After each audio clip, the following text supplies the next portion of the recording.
Good evening and welcome to the regular meeting for the Lawrence City Council. Today is Wednesday, August 5th, 2026. Pursuant to Chapter 20 of the Act of 2022, this meeting will be hybrid, allowing participation both in person in the City Council chambers as well as remotely. The Zoom link was provided to anybody that requested. This meeting is also being transmitted live through the Lawrence City Council channels, the YouTube and the Facebook. Roll call, Madam Clerk. Councilor Gonzalez. Present. Councilor Miguel. Councilor Marmol. Present. Councilor Infante. Present. Councilor Reyes is noted as absent. She did let us know she will be here. Oh, she's here. Wonderful. Even better. Councilor Del Rosario. Present. Councilor LaPlante. Present. Council Vice President. Present. Council President. Present. Please join me for a moment of silence. Council President, could I ask that the moment of silence be for Brother Roy, who passed away from Central Catholic? You have the floor. I just did it. Thank you. No problem.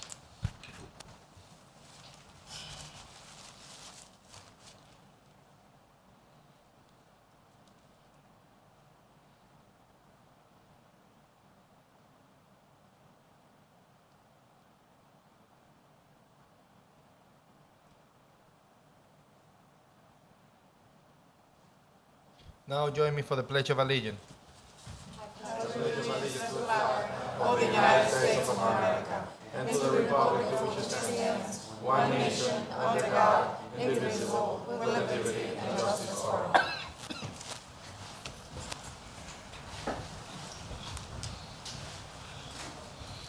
Councilors, can you get a motion to approve minutes from July 15, 2026, also May 5th, 2026? So moved. There's a motion in front of us, properly second discussion. I hear none. All those in favor, please say aye. Aye. The ayes have it. So, public participation. We have anybody that have signed their name. We're gonna have two and a half minutes to speak on public participation. Please refer to this council as a whole. The first person that we have on the list is Lenin Roa, Senior. Name and address for the record, please. The mic. Your mic? Yeah, thank you. Sorry. Good afternoon, guys. My name is Lenin Roa. I live at 36 Columbus Avenue in Lawrence, Massachusetts. The reason why I'm here today, it's very simple. About a year and a half ago, I was walking the streets with a friend of mine, Erwin Severino, has un taller at 139 Jackson Street. We happened to get a call. We got a call and a veteran died. The veteran died, and he died because of not having the proper medicine, and he did not know how to properly access the system or whatnot. Person died because of not having the funds in his family to cover himself, medicine, food-wise, and stuff like that. He did not know. Obviously, his wife didn't even know either that he had the opportunity to access the 115 fund that we veterans have, and the city and everybody helps with. The reason why I'm saying this today is because there's a problem right now going on with that actual DAV. The DAV has a house here in Lawrence, or a building, that we're trying to give services to the veterans in the city. And the house there's a problem with that. I need you guys to look at that and see exactly what it is that's going on in that house, and why they cannot stay in the house, what's going on that they cannot stay somewhere else, why it's being stripped from them.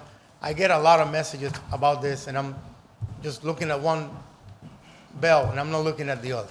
So I need to know exactly what's going on with that, because I'm going to tell you the truth. I retired in 2008.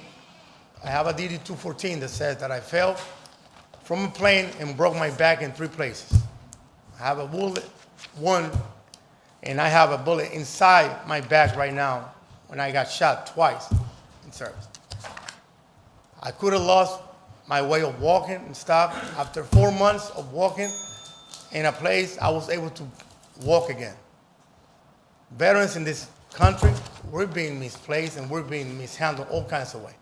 I'm just letting you know, as Lawrence, I think we can do better. There's things that we need to do, and the veterans of this city needs help. They need help. And I'm here for that, and I'm gonna be here for that the whole time that I can. So please, if anything you guys can do for this or anything at all that I bring over to you, please do so. Thank you. Thank you. Thank you, and thank you for your service, Mr. Roa. The next person is Rich Rosso, Councilor Rosso. Name and address for the record, please. Good evening, councilors. Rich Russell, 34 Cross Street. In 1965, a rather obscure musical group called Hedgehoppers Anonymous recorded a song. It's Good News Week. The reason I bring this up is after spending an enjoyable evening on the Common at National Night Out, listening to a variety of rumors about City Hall, a redo of that song with a new title of It's Good Rumor Night would be very appropriate. On to questionable items on tonight's agenda. Why is the mayor replacing somebody he eliminated from the FY27 budget with agenda item 31926? Is agenda item 32426 going to regulate all of those raggedy-looking, overloaded with junk pickup trucks that seem to drive rampantly on the city streets of Lawrence? What is agenda item 34526 proposing to do? Give veterans a get-out-of-parking ticket-free card? How are the parking meter vulture companies going to react to lost parking revenue if that happens? When, because this is several items on the agenda, late files, the whole 9 yards, when are people placing items on the council agenda going to learn the proper time frame for placing these items on the agenda, and then that should be a no-no when they start crying, but it's an emergency. Why should we correct their screw-ups? When is the city going to create a fully staffed office in the city called Office of Rumor Control? What can I say? Oh, one last thing. When are the steel plates at the intersection of Broadway and Danilito's Way going to be replaced? Those plates have been in the road for almost 2 months. There is a well-developed pothole where one of them has been bouncing around and is digging into the dirt. I don't care who you are, the damn plate should be off the road. Thank you, Councilor Rosso, and thank you for your service as well. All these names are going to be submitted for the record. Council President, Councilor LaPlante. would there be any objection? I forgot to put my name on there. I just want to announce the next two Lawrence Square project locations. Would By all that be means. permitted? Go ahead. Thank you.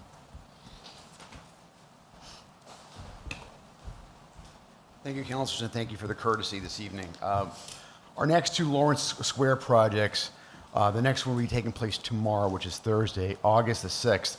And it's totally appropriate that we have so many firefighters here this evening, because the individual who we're going to remember and rededicate tomorrow is Captain Daniel F. Maloney, and his square is located at the intersection of the corner of Broadway and Cross Street. And why I say it's appropriate that we're doing it tonight with these firefighters here, Captain Daniel F. Maloney was not only a veteran and fought in World War I and was a decorated veteran, but when he returned back, among other things, he ended up working for the Lawrence Fire Department.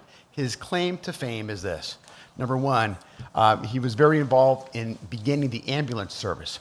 Number two, there was a fire prevention unit that he initiated back in the day. And number three, today there is physical requirements for our public safety individuals, police and fire, and the instruction course was something that he initiated back in the 1920s and 1930s. So that's Captain Daniel F. Maloney, and of course everyone here is divided to remember his story and other things about him. And the second one is August 13th, and this is Private First Class Joseph V. Mealy Square. His square is at the intersection of Lawrence Street and Chestnut Street. And there were two members who died in the Korean War. We did one the other day, but this one is Joseph B. Meal. He was killed in action during the Korean War, and we're going to remember his story on that day. Thank you, councilors. Councilors, today we have special guest with us, and I would like to first recognize the guests that we have at the chambers. We have Lianet Raquel Morales. She's Miss Massachusetts Teen. She's welcome. And we also have three different firefighters that are going to be recognized tonight. We have Mr. Servius, Mr. Serras, Mr. Pedrosa, and Mr. Martinez. So we have four special guests on this room today, and would like to right away. Yeah. Right away, we would like to take those four items as a block and out of order to be able to recognize those individuals. The first item is item 349-26, 350-26, 351-26, as well as 321-26, different resolutions. And as our rules allow us to recognize one person on the same night that it was introduced, I would like to proceed with those recognitions if it is any objection. All right, I hear none. Item 349-26, proclamation honoring Lawrence firefighter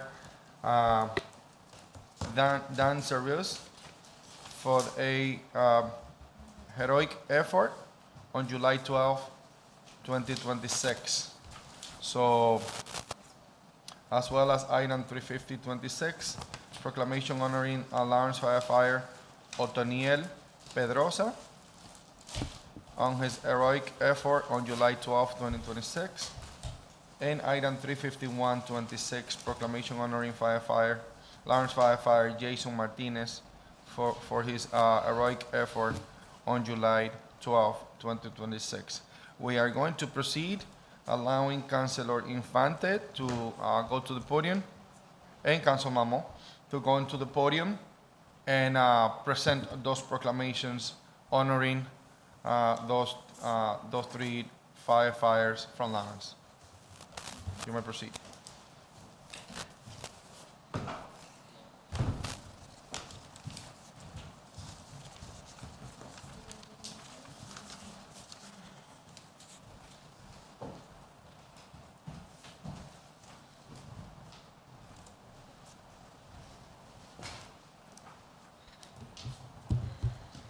Good evening, colleagues. Councilor Marmol here, along with my colleague, Councilor Infante. I want to first and foremost show my appreciation with Councilor Infante always being on top of recognizing not only city employees, but individuals in general, and honoring them for heroic acts in our city. The first proclamation that I would like to present is for Lawrence firefighter Otoniel Pedrosa. You don't mind standing next to me? So, Otoniel, be it known, we, the members of the Lawrence City Council, by and through this proclamation hereby honor and celebrate Lawrence firefighter Otoniel Pedrosa. Whereas firefighter Otoniel Pedrosa demonstrated the highest ideals of public service through his unwavering commitment to protecting the lives and safety of the residents of the city of Lawrence.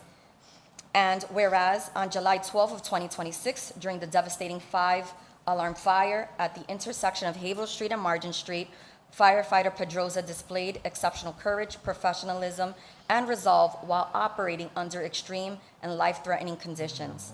And whereas serving as a crucial member of the rescue effort alongside his fellow firefighters, firefighter Pedrosa played an indispensable role in the rapid deployment of a ground ladder and the successful rescue of Mr. Francisco Enriquez from the 3rd floor of a burning building, helping to ensure that a life was saved through the coordinated action, expert training, and unwavering teamwork And whereas firefighter Pedrosa's calm leadership, selfless dedication, and steadfast commitment to his fellow firefighters and the citizens they serve exemplify the highest traditions of the Lawrence Fire Department. His actions demonstrate the extraordinary acts of heroism are often accomplished through teamwork, trust, and unwavering devotion to duty, bringing great honor to the city of Lawrence and inspiring our entire community. Now, therefore, be it proclaimed that the Lawrence City Council hereby extends its deepest appreciation and heartfelt gratitude to firefighter Otoniel Pedrosa for his exemplary service, courageous actions, and invaluable role in the life-saving rescue conducted on July 12th of 2026. The City of Lawrence proudly recognizes his professional bravery and commitment to protecting others and commends him for exemplifying the very finest traditions of the Lawrence Fire Department. The Lawrence City Council hereby sets its hand and causes the seal of the city to be affixed this 5th day of August in the year of 2026. Thank you so much for your service.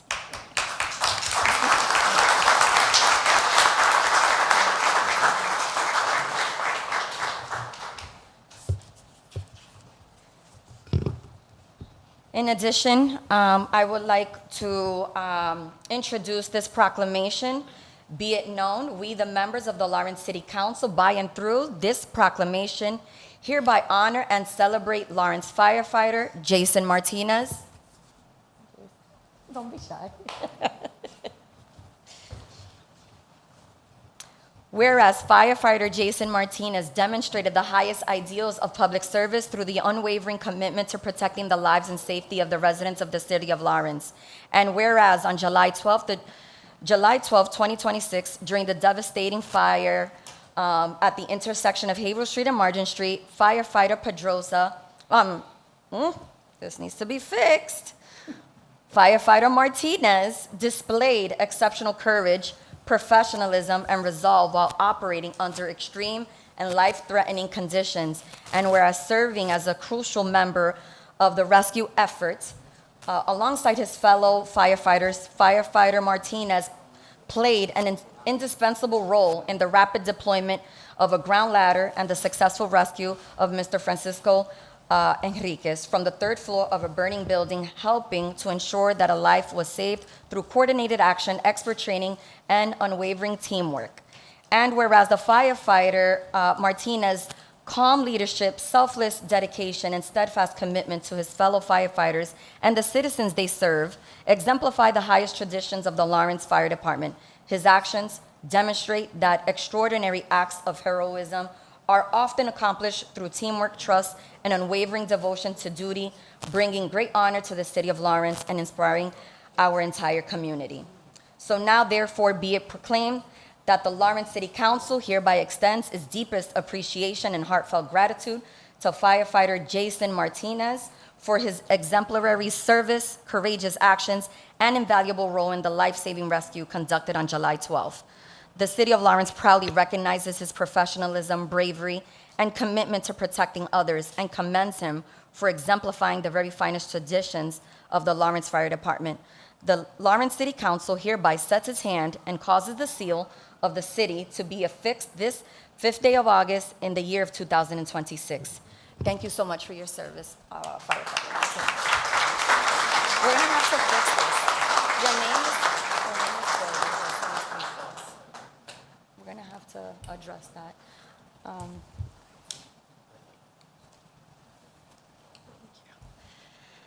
I promise I have my phone with me for a good reason. It is also our great honor to recognize tonight firefighter Dan Sorois for his extraordinary bravery during the Haverhill Street fire. Without hesitation, firefighter Sorois climbed the ladder into the burning home, rescuing 72-year-old Francisco Henriquez, giving him the opportunity to return safely to his family. That act exemplifies the courage and selflessness we hope for in our first responders, but rarely have the chance to actually see it done in person. As the City Councilor for District E, I am especially proud of firefighter Dan Sorois, who is a constituent of mine. His actions brought honor not only to the Lawrence Fire Department, but to our entire city. Dan, on behalf of the Lawrence City Council and the residents of Lawrence, thank you for your courage, for your humility, and your selfless dedication to our community and to serving others. You truly embody the very best of our community. And in addition to that, I want to share with my fellow council members and to the public Firefighter Savoy's response when I reached out to him about this act. And I quote, "Just doing the job I love. It's easy when you have a great team around you." So that just shows you how selfless he really is. And I am proud to stand here with my colleagues to honor you. Firefighter Dan Savoy, thank you so much for your bravery and your work.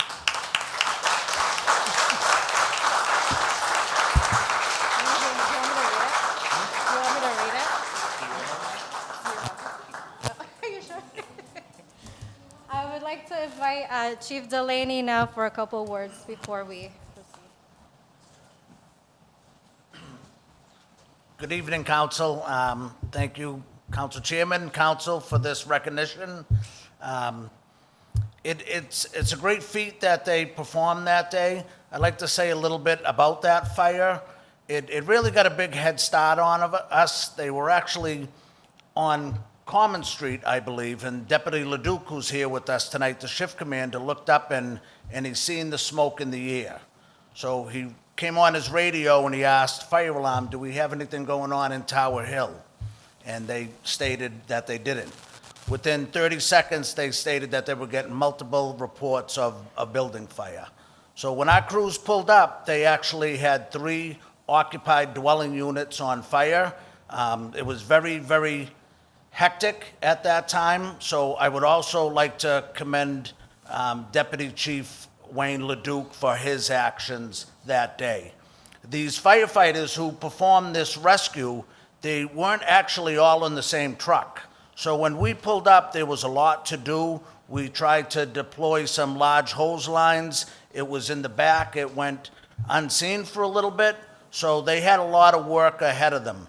And what these 3 firefighters did is somebody recognized somebody up in the window, and they came together as a group and grabbed a ladder and was able to perform this rescue, which is, again, in the highest standards of the Lawrence Fire Department. Professionalism, courageousness, and an unwavering duty to protect our public. And so on behalf of the Lawrence Fire Department, I would like to thank the council for recognizing our members. Thank you.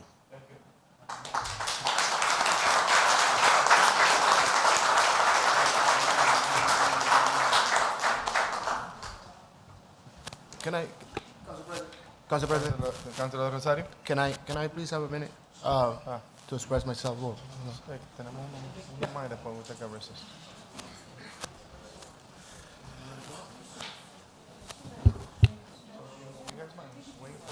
One more item and then we take a break.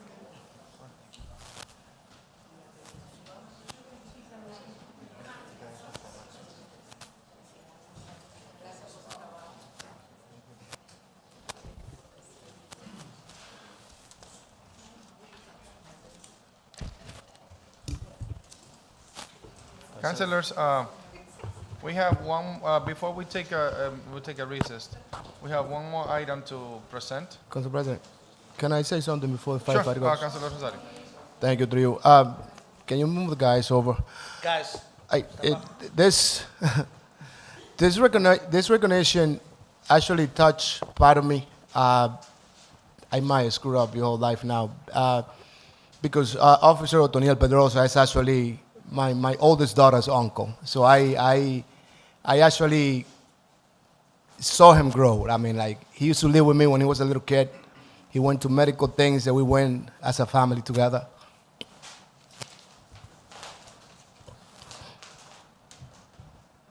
His father was a police officer in Puerto Rico and got killed. And see Otoniel today be so successful, it makes me so proud of you, bro. So proud of you. And I know my daughters are watching this, and they love you, and we love you too. I'm proud to see you succeed. And hopefully they don't take this personal, because the city is all crazy going now. You became a firefighter before I was dreaming to be a city councilor. And that also makes me more proud to see you where you are. Otoniel, congratulations.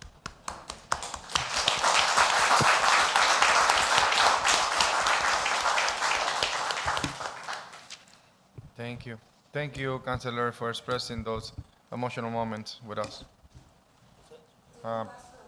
Yeah, and one more, and then we'll. Thank you. Councilors, on this item, 1 minute, please. On this item 32126, a little bit different.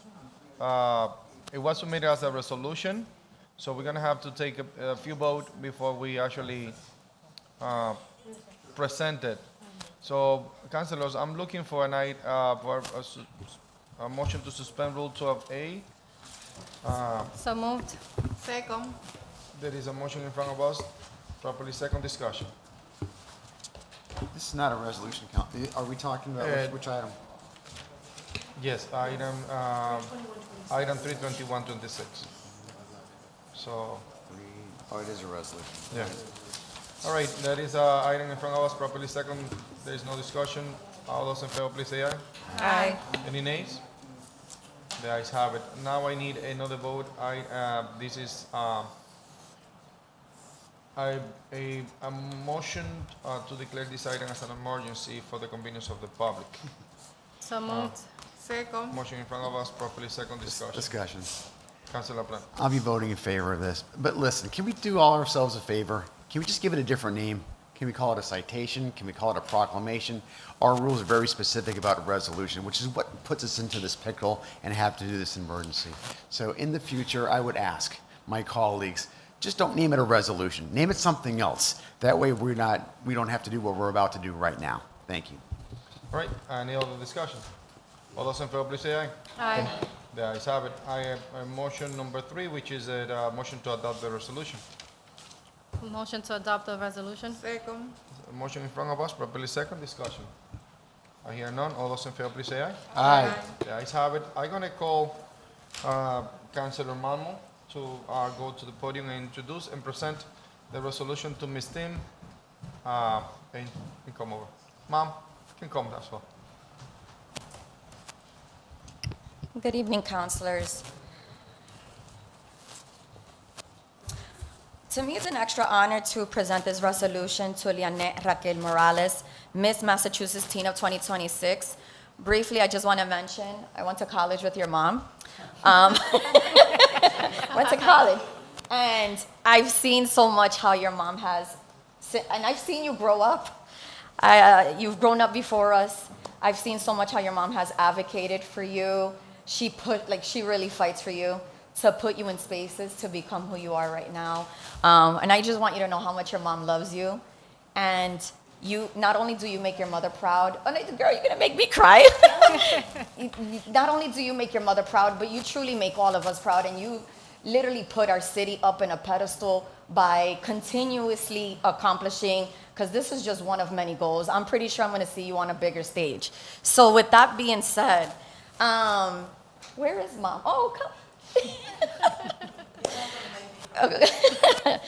Be it known that we, the members of the Lawrence City Council, by and through this resolution, hereby honor and celebrate Lianet Raquel Morales, Miss Massachusetts Teen 2026. Whereas the City of Lawrence takes pride in recognizing individuals who, through their dedication to service and their commitment to empowering others, become outstanding representatives of the City of Lawrence.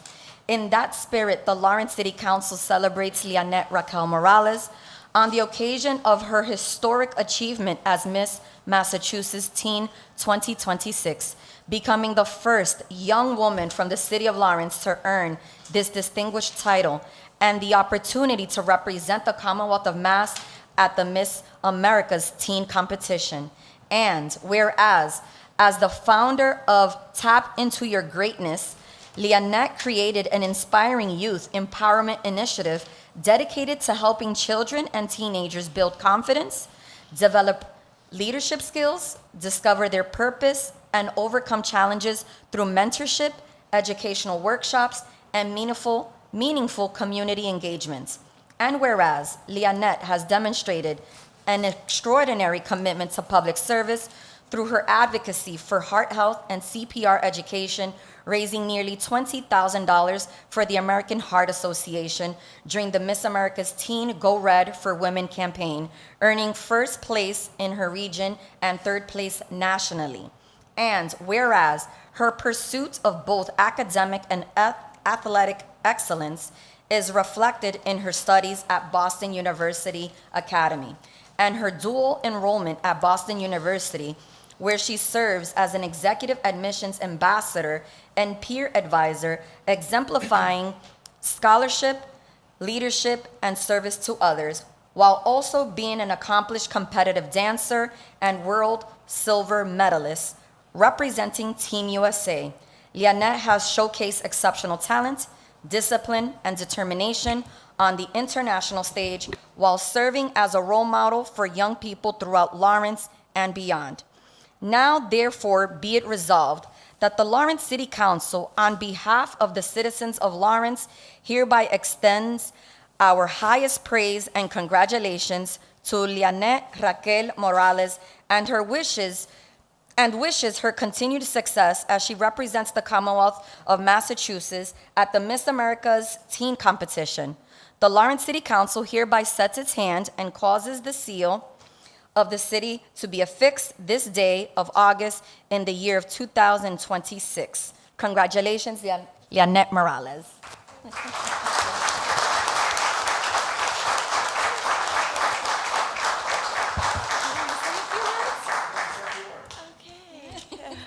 Good evening, everyone. I want to thank first God for his guidance and for all the opportunities he gives to me. And I would like to thank Council President Giovanni Rodriguez and everybody from the Lawrence City Council for having me here today.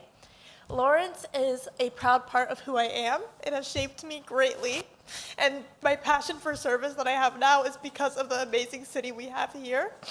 And through my community service initiative, Tap Into Your Greatness, I hope to continue to empower and inspire young children throughout the entire Commonwealth as well as the entire nation, hopefully. So thank you all for this recognition and this resolution and everything you have done for me. Thank you.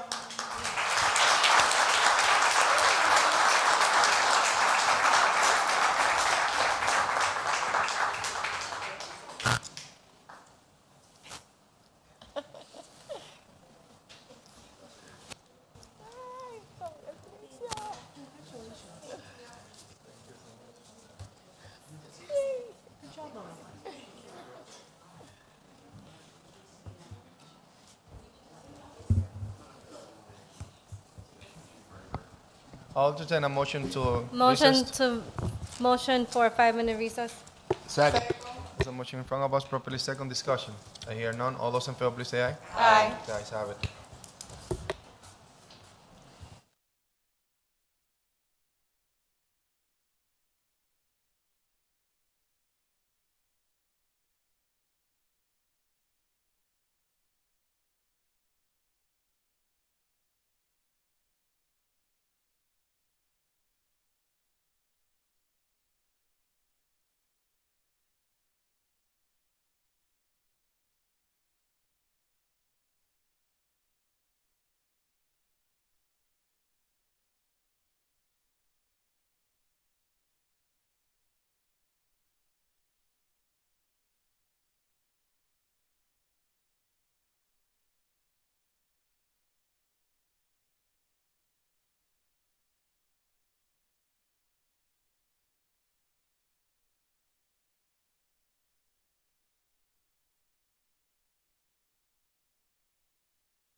the other councilor?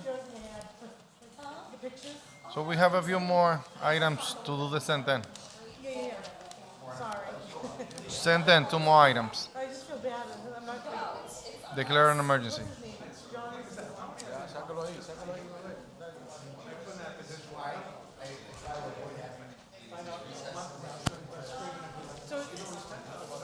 No, that was before. That was before. Yeah, it's on here. Okay, vamos con lo de... Do you wanna, we need a motion on recess. Councilors, can I get a motion to get out of recess? So move. There's a motion to get out of recess, properly second discussion. I hear none. All those in favor, please say aye. Aye. Any nays? The ayes have it. Councilors, we need to take 2 items out of order, and we need to take a few vote on those items. Those are new business. That's item 32126. Hold on. Item 32826, as well as item 33226. Same situation, we need to suspend the rules so they don't go to committee.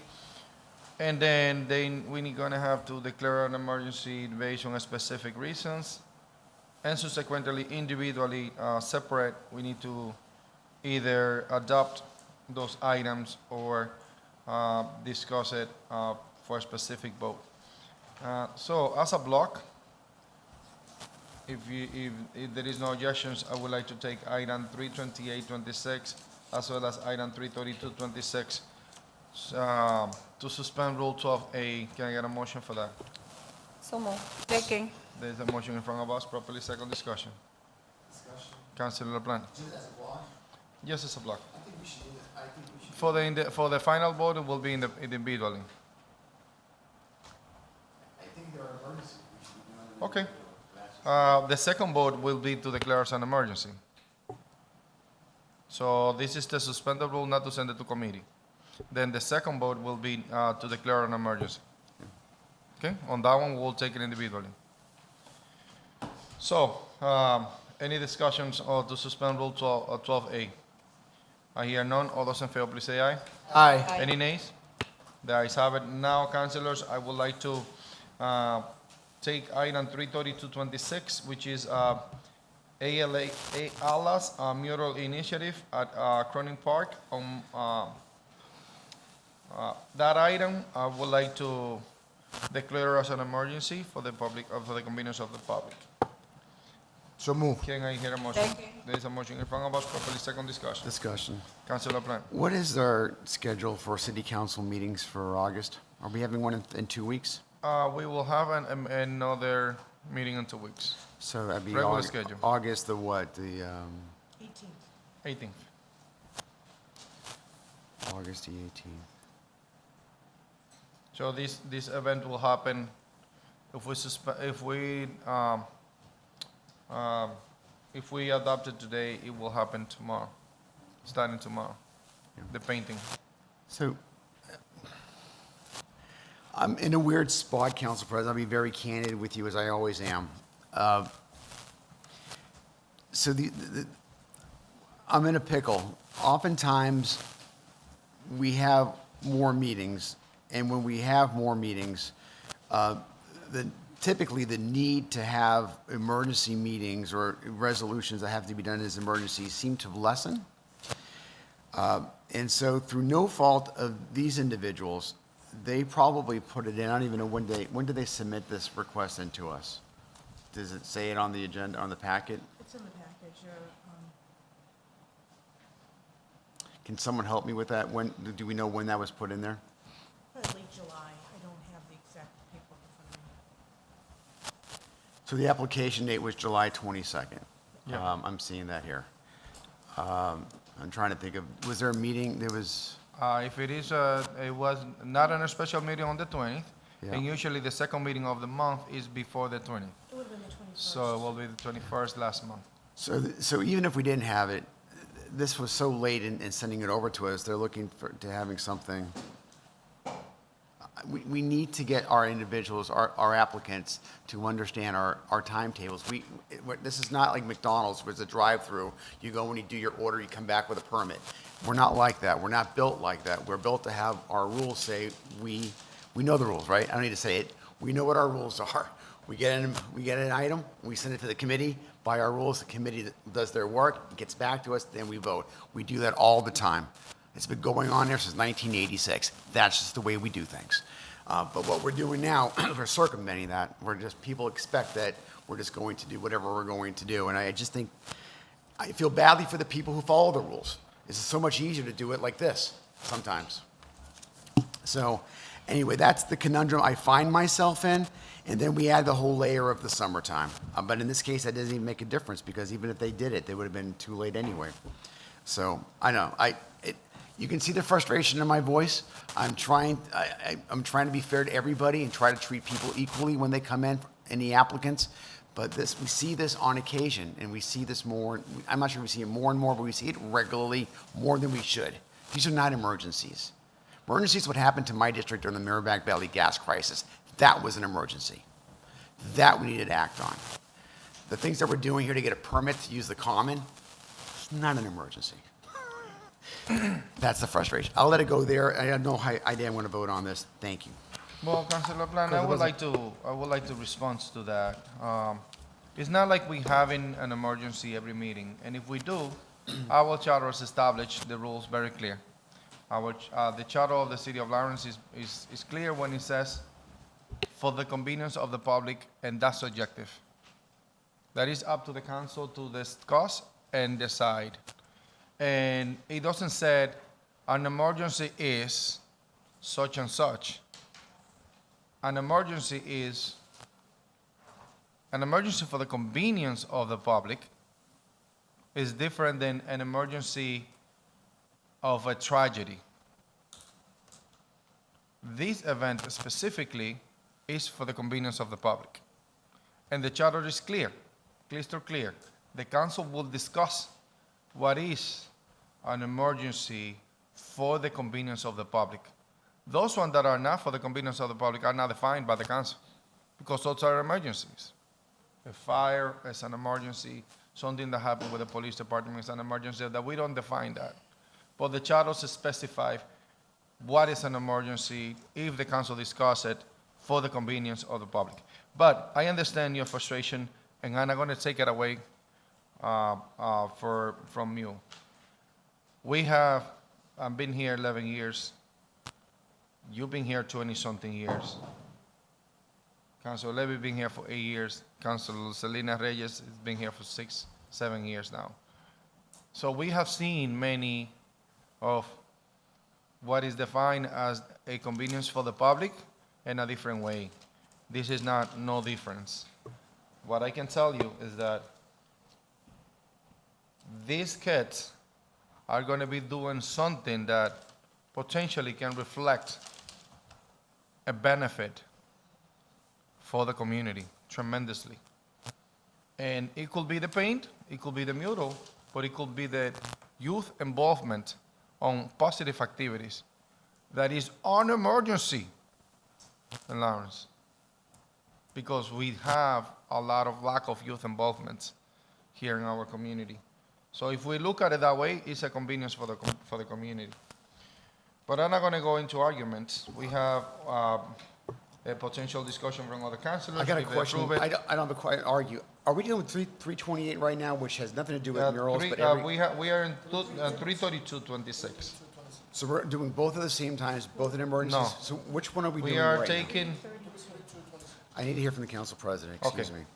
we took a vote to suspend Rule 12A on both of the items as a block. Sure. Now, to declare that as an emergency, now we are taking both individual as your request, that you would like to take that vote individually and for the declaring as an emergency. So we are now on item 332.26. 322. So sequentially, we will go back to item 328 down the road, but we need to finish with this one first. So you said 322. 332. 26. Council President. One second. Good? Just so I'm clear, the next vote we're taking on is to declare an emergency for 332. Correct. Alone. Alone. And what about 328? It will be in a second. So we're doing it in a reverse order. Okay. I'm clear now. Thank you. Okay, Councilor Del Rosario. This is for a vote to declare as an emergency. Thank you. Thank you through you, Council President. And to me, it is an emergency. I've been trying to get that area that has been affected with gang activities, youth disconnection, and those councilors that have been with me here know that I've been trying to get a mural there done for almost 4 years. These kids, they're in a program, LAs, right? From Lawrence Community Works. They came in, and I was here with Councilor Vice President Anna Levy, and back in those days, Council Vice President Estefan Infante, and they presented different groups of what they're doing. And some of those groups decide or told us that they wanted to find places where they can paint a mural. So guess what? I have a mural for you. Let's get it done. So I would take the fall on delay and suspending the rules because they were working diligently to do the things on time. And I was working on the back room, basically trying to get them the materials donated for them to get the paint. When we had everything together, they had a day. That was today. They were going to start today. And guess what? They actually give me literature. They said, Councilor, but we need to go in front of the city council to get permits. I said, let me look into that and see what we can do. Then we send the emails to the recreation department, and then yes, we need it. The first option that came up was we can call for a special meeting. I said, we're not going to bother the councilors for a special meeting for this when we can actually suspend the rules in a regular meeting and trying to get it done. I mean, they did all they needed to do. Maybe it was all my fault that we didn't get the item on the agenda. But I was also skeptical that we get it on the agenda, we get the approval, we don't got the materials. Economy is bad. Nobody wants to give out money or materials, but we got the materials, and that's what we're here for. And they already gathered. They did meetings. They got all the youth involved. They have the neighbors involved. So it's time to get that done, and that's going to send a message to people or the youth that were there at the Cronin Park doing gang activities. And you got to see the picture of the mural. It says, "Love is greater than hate." I mean, it's something beautiful they're going to do. And why will prevent them to do it? When we also have approved, through my years here at the City Council, we have been approving emergency things. They're not really emergency or doesn't mean anything to the city. We just approved it. So tonight is one of those days that we cannot tell them, we shouldn't tell them no. We're going to turn down the youth that want to do a work for free. It's not going to cost anything to the community. It's going to bring so much to the community. Thank you, Council President. Councilors, any other questions in regard to the vote related to declaring this as an emergency? I hear none. All those in favor, please say aye. Aye. Any nays? Madam Clerk, please call the roll. Councilor LaPlante? No. Councilor Del Rosario? Yes. Councilor Reyes? Yes. Councilor Infante? Yes. Councilor Mama? Yes. Councilor Miguel? Yes. Councilor Gonzalez? Yes. Council Vice President Levy? Yes. Council President Rodriguez? Yes, motion carries. Now, we need to adopt item 33226. Motion to approve? Second. Motion to approve, properly second discussion. This is for the purpose of discussion. But this is not an emergency. This is for final approval on 32226. We already voted on the emergency. Okay. The one that you just vote no. Okay. I thought it was on 33226. 33226 is the one that we're discussing for the Right. mural. Okay. Okay. Continue. This is to, motion to approve item 33226. Discussion. It's been properly second discussion, Councilor LaPlante. Is there anybody here to speak on this? And if they do, We have the youth. well, fantastic. Yes, great. If we're going to do an emergency, we should at least have someone speaking on its behalf. And then I'm very curious, if they can come up, I'm very curious, because if I was on the committee, I would be asking questions, I think we started talking about, what is it that you're looking to paint? What are you looking to do? Graphic in your... Youth, come over here. Get this opportunity to speak to the city of Lawrence. That's so excited to be here today.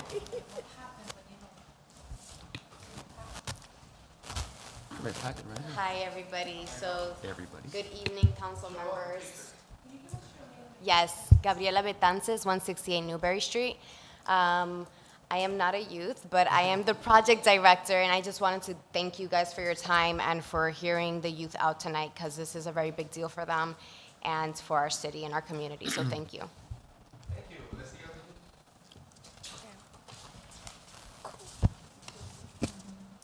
Don't be afraid that we're locals, so we're not. You know what I mean? Good evening, City Council members.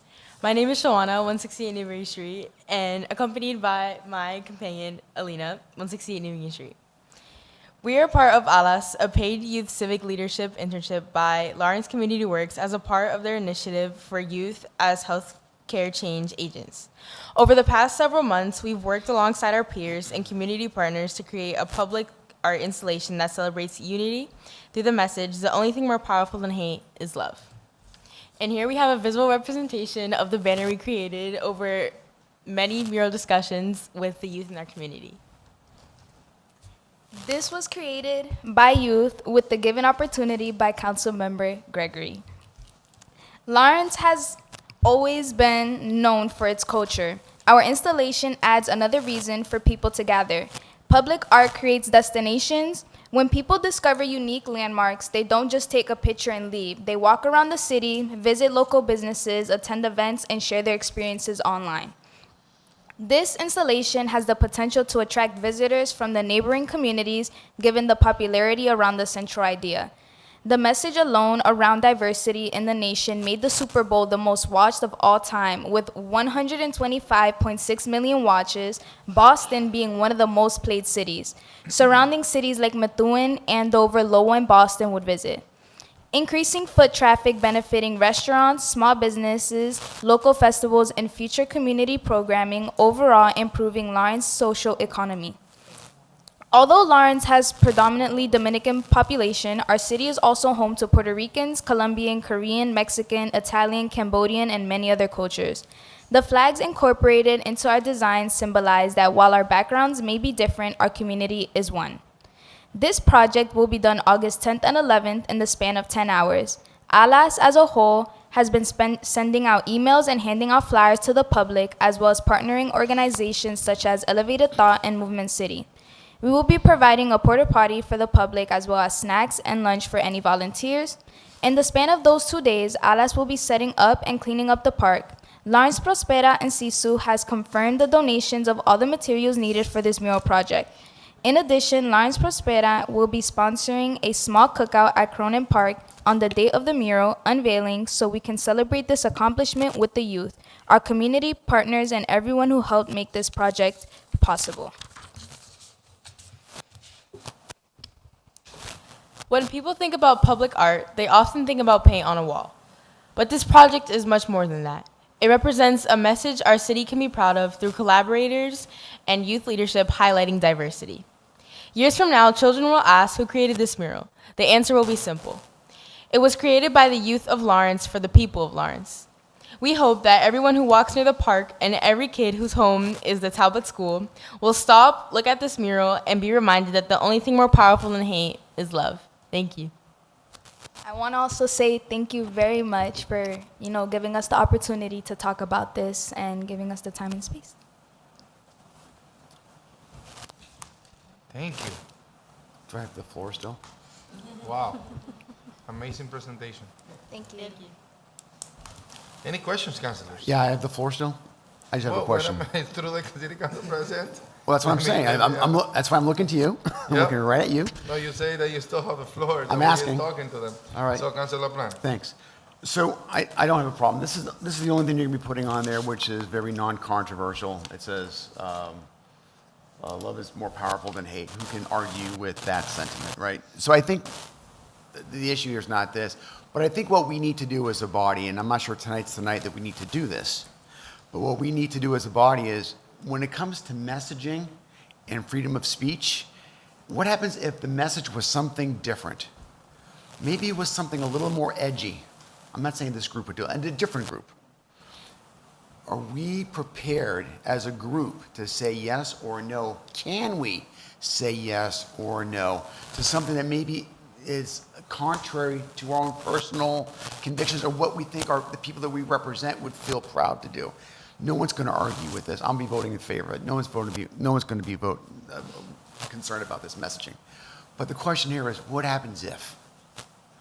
What happens if it's a different group, an outside group that had every right to come in here and say, we're going to do something that may be totally against your value system? And they're going to paint something. Are we going to say yes? How do we say no? I don't have an answer, but I ask you for your consideration on what we do when that happens. We've opened up the door. We have opened it up. We'll continue to open it up, but be prepared for something else that may be controversial. That's all my point is. Thank you. When that moment comes, and then we take it one at a time. Council President. Councilor Del Rosario. May I Thank- add something to that? Sure. Sure. I mean, Sure. just to the mic. To the mic. Thank you, yeah. Thank you. I think that's very important, an important concern. I just want to emphasize that our approach when we're doing projects such as anything involving with the community is that we invite the community to create the design. So whenever we're doing anything or putting anything out there, our motto or our mission is to invite the community to create this. So that there's consensus, so that there's sustainability in what we're adding into the community. So there were many design sessions, and I mean, you have your concerns, and I think that they're valid, but know that we're very mindful of incorporating our voices from our community into anything that we're putting out there. Thank you for sharing your response. Council President. Councilor Del Rosario. And through you, and I want to apologize to my colleagues, maybe not to get you involved, directly involved to this. I probably was selfish when it comes to this. And if maybe Councilor LaPlante was with us through the process, he would have, even though he said he was going to vote, he's going to vote in favor, he would have had a different set of mind. So my apologies to you, all of you, that I didn't drag you into it. And also, I want to apologize to you guys, because when I first presented you the idea, you were thinking of a whole wall, but this could be the beginning of a lot of good stuff happen on the city for the youth and maybe opening opportunity. But again, colleagues, I do apologize not to get you all involved in this. But again, I was selfish. I was so excited, and they got me involved in this more than what I wanted it to. So, and it happened so quick that's what we're here today approving. And I think it's going to be beautiful. But you guys will be invited on the reveal. As you heard, it will be a cookout. It will be a celebration. So we'll be all invited, including my favorite councilor, Michael Plant. All right, thank you, Councilor Rosario. It is important to recognize the following. We have non-for-profit organizations here in Lawrence that they do a lot of good things, and collaborations with councilors. I remember my first year when I was elected, 2016, the summer of 2016. I was able to partner with Lawrence Community Work, and we were able to do 14 different cleanups throughout the city for 14 different weekends. We went ahead and applied for a grant. We ended up within the 100 best project of the country, 96, I remember. So this is a great opportunity to show that organizations up there, they're willing to partner, they're willing to do what it takes to make a project that is beneficial for the community happen. So thank you, Lawrence Community Work, for not only doing what you're doing, but doing a lot more that is on the benefit of the youth and the community in general. Councilors, any other questions in regard to this vote? Good. Madam Clerk, please call the roll. Oh, all those in favor, please say aye. Aye. Any nays? The ayes have it. Thank you. Thank you. So now we have another item, which is item 32826, evangelist event at the O'Connor Park, Saturday, August 15, 2026 at 4 p.m. So for this, we already suspend Rule 12A for this item. Now we are voting to declare this item as an emergency to be able to happen. So any questions? Can I get a motion? So move. There's a motion in front of us, properly second discussion. Councilor Plant. Thank you. So this is in my district, excuse me, this is District F. The ordinance committee plays an important role when it comes to giving permits for various groups. When I was the chair of the committee, the person who always used to be making sure that the group was well aware of the restrictions and the responsibilities that deal with having an event there with respect to sound was my colleague from District C. He was my go-to guy, and he was always there, and he would always make sure that that sentiment was mentioned. Another reason why it's important that we don't declare it an emergency and we do send it to a committee, even though we voted not to, is this. It gives, when somebody says to me, how did you let this thing happen? Was there any committee meetings or whatever? It's one extra layer of saying, yeah, we had a committee, we talked about it there, it was sent on up, we had a full vote on something like this. And it doesn't have to happen on this day. There's not a requirement that this is the day. We should send it to the committee. We should go ahead and have it, and then we can look at a different date. But as a courtesy to the people that I represent, I don't know why I'm going hoarse, but to the courtesy of the people that I represent, I'm not going to support the fact that it's an emergency.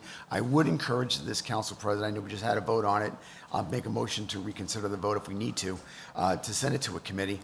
But I just think that's the right thing to do on something like this. I don't see the emergency. It can wait till Madam Clerk. weeks after. Madam Clerk, when is going to be the next city council meeting? The date? August 18. This event will happen on August 15. So they're not going to have a time to go to committee. Councilors, we have the applicant here in front of us. This is a great discussion when it comes to the ordinance committee. I have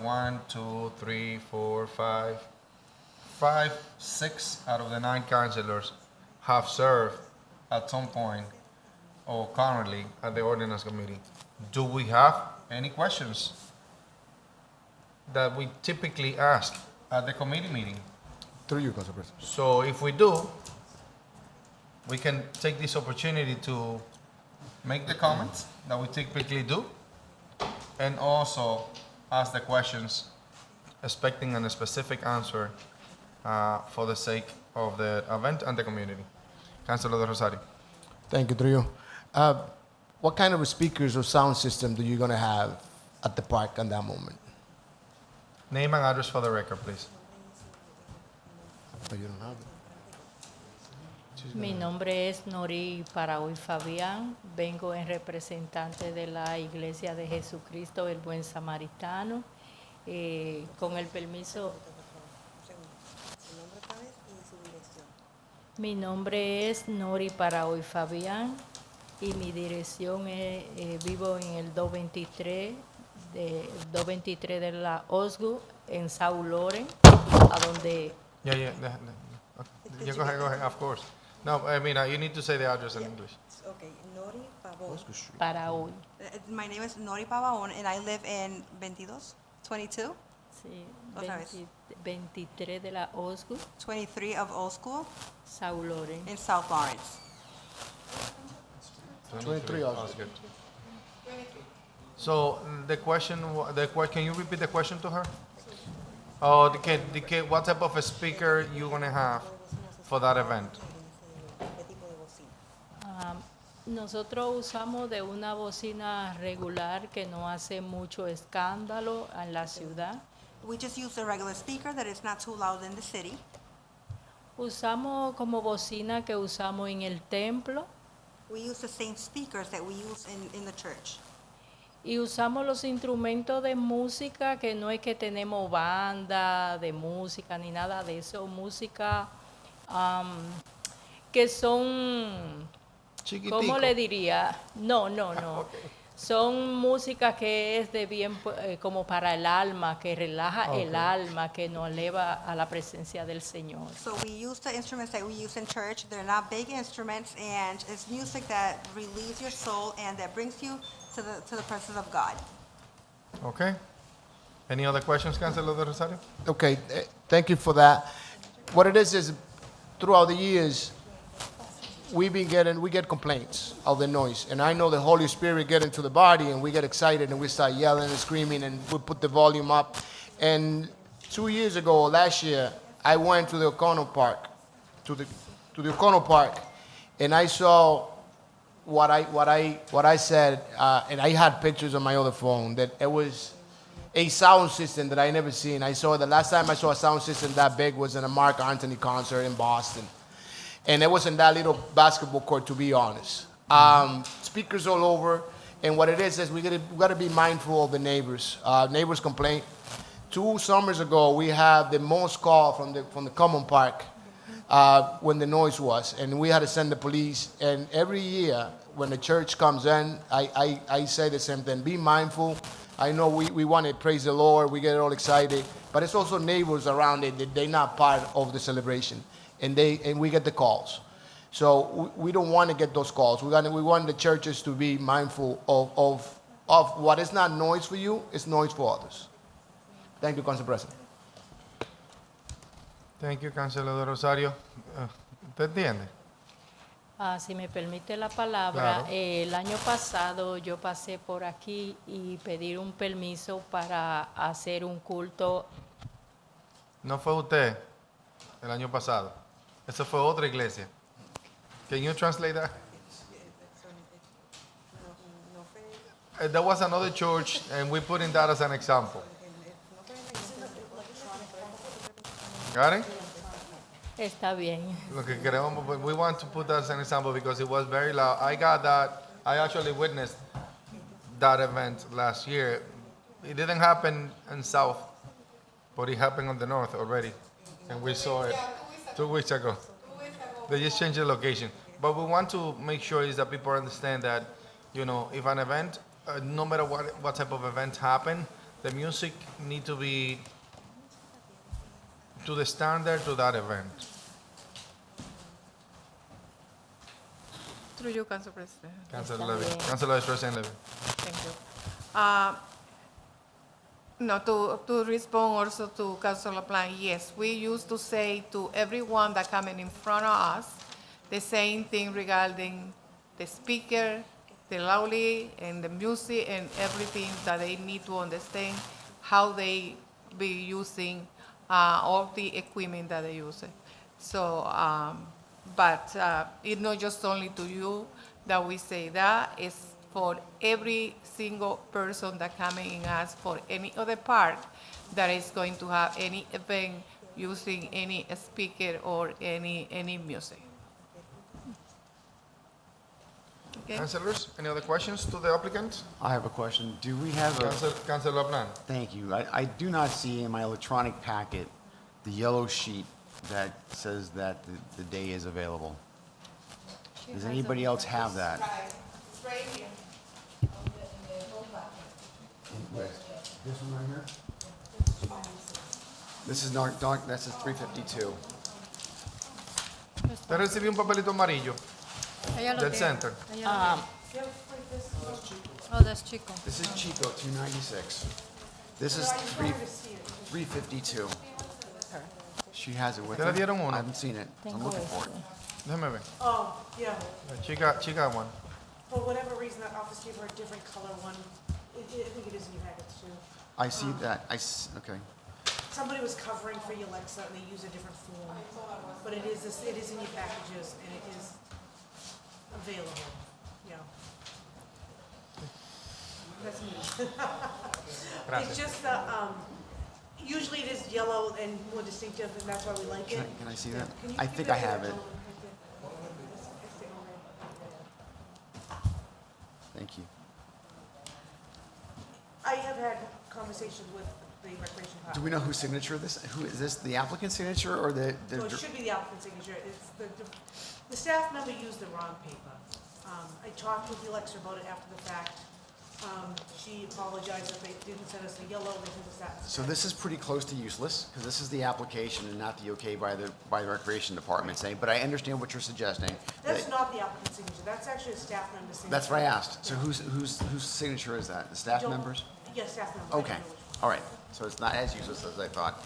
So my point here, counselors, and I do appreciate everybody. Councilor Plan? Thank you. I do appreciate the comments on that. It is a thing. That the park is a place where we're trying to navigate recreation with the ability for residences in the area. And there are serious concerns. And I don't fully understand why we're sold on this one date, but rather, can there be a different date that we can allow the proper process to go through? I'm not against having this kind of event. O'Connell Park if there's a space available. What I am objecting to is the acceleration of this without the proper process, just in case somebody, a constituent of mine, something goes south during a thing and they said, LaPlante, you let this thing go through on an emergency without even going through the proper and have a chance to talk on it. I don't want to have that on my shoulders. So that's the Councilor concern. Plan. Can I finish my statement? The answer to that is Can- the city My council is God. a body, not an individual. And that's your answer to that constituent. Tell that constituent to come in front of the city council and speak on of that concern to the city council. You don't have to have those type of conversations with the constituents asking you why you allow it, because you don't make decisions by yourself. I appreciate the guidance and in the spirit that you're trying to help me out. No, I I'm not do- trying to help you out. I'm You trying sure to sounds like clarify a- the process to the constituents, to your constituents, and to my constituents as well, because they are my constituents. I would just let you, if I could just make my opinion Go ahead. known. You have the floor, without Councilor Plan. without having an argument about what my opinion is on this matter. I would appreciate that. That's all I'm asking for. You have the is- floor, Councilor Plan. And I think I made my point. Expedite it, please. I think I made my point, and that's how I'm voting this evening. Thank you. Can I ask the requester a question? Maybe this is the point. Would you be willing to do it on a different date? When's the next city council meeting? After what? Councilor Plan, that's not a 18th. discussion. They already proposed an item in front of I us. am What we can do is vote yes or no. I'm not entertaining that. I am asking if they would be willing Go to go ahead, ask. Thank you. Would the applicant be willing to choose a different date after the 18th of August? La fecha que hemos sacado para ese día es el 15 de agosto. No sé si ustedes tienen algún inconveniente que sea el 15 de agosto o se pueda hacer en otra fecha. The date that we separated for that event is. You got to speak. I have a hard time hearing you. So please speak into the microphone. Thank you. The date that we separated for that event is August 15th. I'm not sure if you guys are okay with that date. But the point that I'm asking the applicant, what is the applicant's name? What is the applicant's name? Notice. ¿Cómo es que usted se llama? Noris para hoy, Fabián. Thank you. Pardon me? It's on the item. Thank you. My point here is, would you be willing to have a different date rather than on the date that you have on here? That would eliminate, the challenge that I'm facing, and you can still have the event as long as the place is free on a different Saturday or whatever date you're looking for.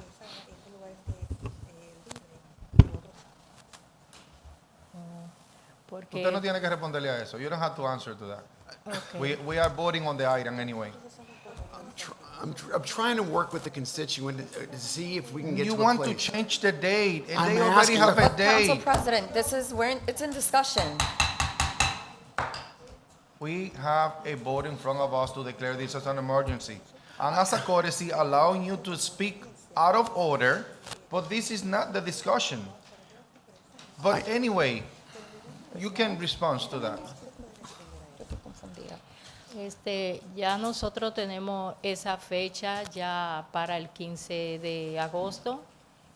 Cuando yo solicité el permiso, que fui al Junior Center allá, ellos chequearon en la computadora y vieron que esa fecha estaba disponible.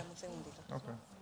So we already have that date for August 15th. When I went to the Junior Street to the program, they checked the agenda and they said that that date was available. Okay, thank you.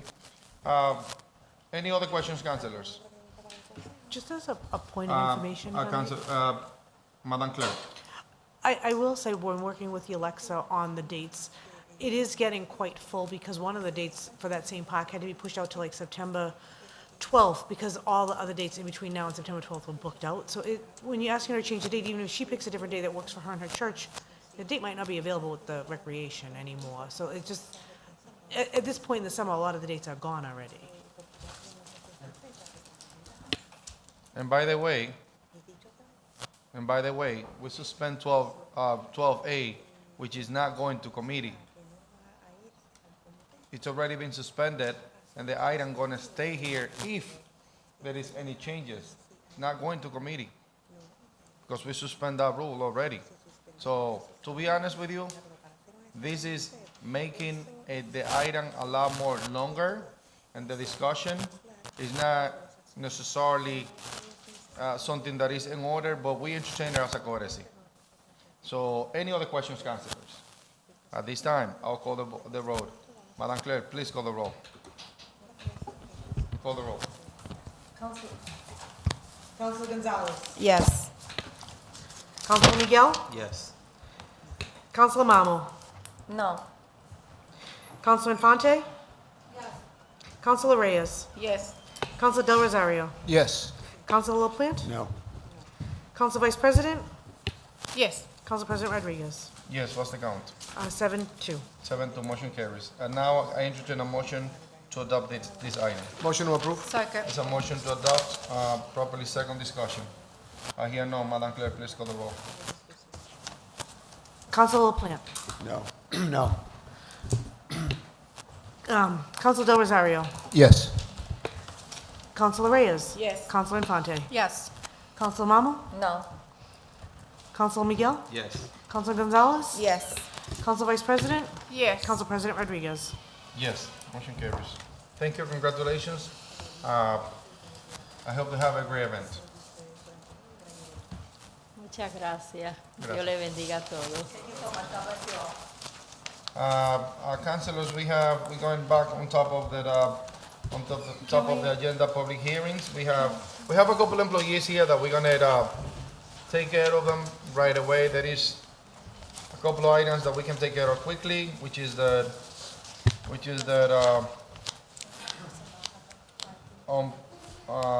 we have ordinance, which is city employees disclosure. We have personnel. That we have a few things as well. We have the city attorney, which is in public hearing, so we need to move it quickly. A lot of city employees today. Is that with public hearings? So let's go to item public hearings, item 275-26. Madam Clerk, please read the notice. We have two items for our city solicitor that is here today. Thank you, Council President. The document 275-76 and 276-26 were both published together.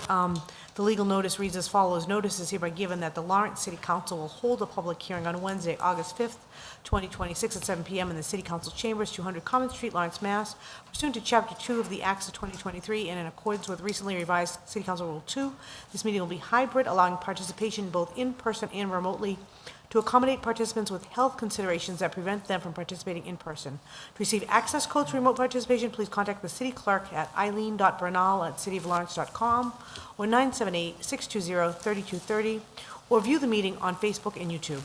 The purpose of this hearing is to gather testimony, information, public input concerning the proposed amendment to the revised ordinances of the City of Lawrence to be further amended by amending Section 2.48 of the Municipal Code Personnel Department as follows, which is document 257-26. The Personnel Department of the City of Lawrence, as referenced in Section 2.48 of the Municipal Code, and throughout all other city ordinances, resolutions, orders, rules, regulations, and official documents, contracts, and records of the city, is hereby amended to be renamed the Office of Human Resource and Labor Relations. And document number 276-26, said ordinances are further amended by adding the following subparagraph, Section 2.48.050 of the Municipal Code, Assistant Director of Human Resource and Labor Relations. A is a position established, there is hereby established within the Office of Human Resources and Labor Relations of the City of Lawrence the position of Assistant Director of Human Resources and Labor Relations. This position shall be a full-time benefited exempt FLSA position within the city's classification and compensation plan. B, the Assistant Director of Human Resources and Labor Relations shall be appointed by the mayor upon the recommendation of the Director of Human Resources and Labor Relations. The appointment shall be made in accordance with the city charter and the city's personnel policies and procedures. No, she's I'm reading just- over hearing for both. B, powers and duties generally, the Assistant Director of Human Resources and Labor Relations shall perform such duties and responsibilities as are assigned by the Director of Human Resources and Labor Relations, which shall include but not be limited to those set forth in the approved job description on file with the Human Resource and Labor Relations Department in the Office of the City Clerk. The Assistant Director shall have the authority to act on behalf of the Director in the Director's absence. Appropriation. The funds for this position of the Assistant Director shall be appropriated by the City Council through the annual budget process. No individual shall be appointed to this position prior to the Council's appropriation of funds sufficient to cover all costs associated therewith, including salary, benefits, and any related administrative expenses. D, qualifications. The minimum qualifications for the position shall be established in the job description approved by the City Council and maintained on file in Human Resources and Labor Relations Department. Qualifications shall include at a minimum a combination of 1, a bachelor's degree in public administration, human resources management, business administration, or a related field, and 2, a minimum of 5 years of progressively responsible experience in human resources or personnel administration with at least 2 years in a supervisory capacity, and 3, demonstrate knowledge of Massachusetts general law governing public employment, civil service, labor relations, and equal employment opportunity. E, salary and benefits. The position of the Assistant Director of Human Resources and Labor Relations shall be compensated at the grade D per the city classification and compensation plan, and shall be entitled to receive all benefits provided to employees regularly employed in the administrative services of the city. To the extent that there exist any ordinances to the contrary, they are hereby repealed in that respect only. Persons wishing to be heard shall be afforded the opportunity. Public hearing is now open for item 275-26 and item 276-26. Anybody from the public that wishes to speak? Public hearing is now closed. Councilors, this public hearing was in relationship to item 275-26, which is the proposed ordinance for naming the name change of the Office of Human Resource and Labor Relations. Essentially, before used to be the personnel department, Correct. and now is a name change to the Office of Human Resource and Labor Relations. And the other item, which is item 276-26, a creation of the proposed ordinance 0248-050, which is for the position of the Deputy Director of Human Resources and Labor Relations. Two different votes, councilors. So we're going to entertain the first vote, which is item 275-26, the proposed name changes. So any comments on that? Just this is to bring in Attorney Tim Hooton, City Attorney, covering for our Personnel Director who is on vacation this week, which kind of goes to part 2, not more to part 1. Part 1 is just to change the name to be in conformance with the other departments throughout the state. This is, it's strictly a name change. There's no money involved, not anything like that, but it does encompass what the role of the department is now. It's not just strictly a personnel department, and I would recommend this change.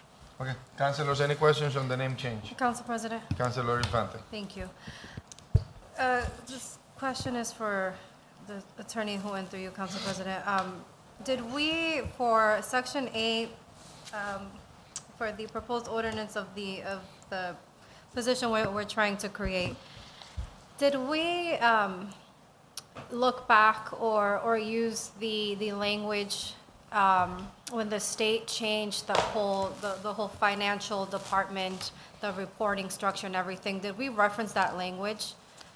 The financial structure, I'm sorry, I don't. Right, when we established a CAFO and we went into financial receivership, there is a state statute that changed that entire department, and also that statute changed the reporting process of the HR department to this CAFO.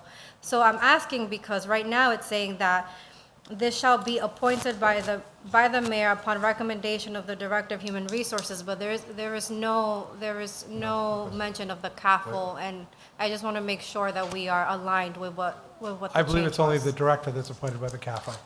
Okay. Councilor Infante. You referring to item 276? 276, yep. Yeah, we are first 275, Oh, I'm and sorry. then we're going back to 276. I thought we were discussing it together No, no, no. since it was, okay. Two different bodies required. So just the name change for now?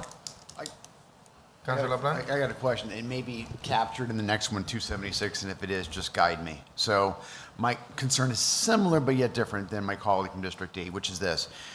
Is this language that is the assistant, whatever, the Human Resources and Labor Relations Department, in other parts of our ordinance, and perhaps even our charter, we list human resources specifically.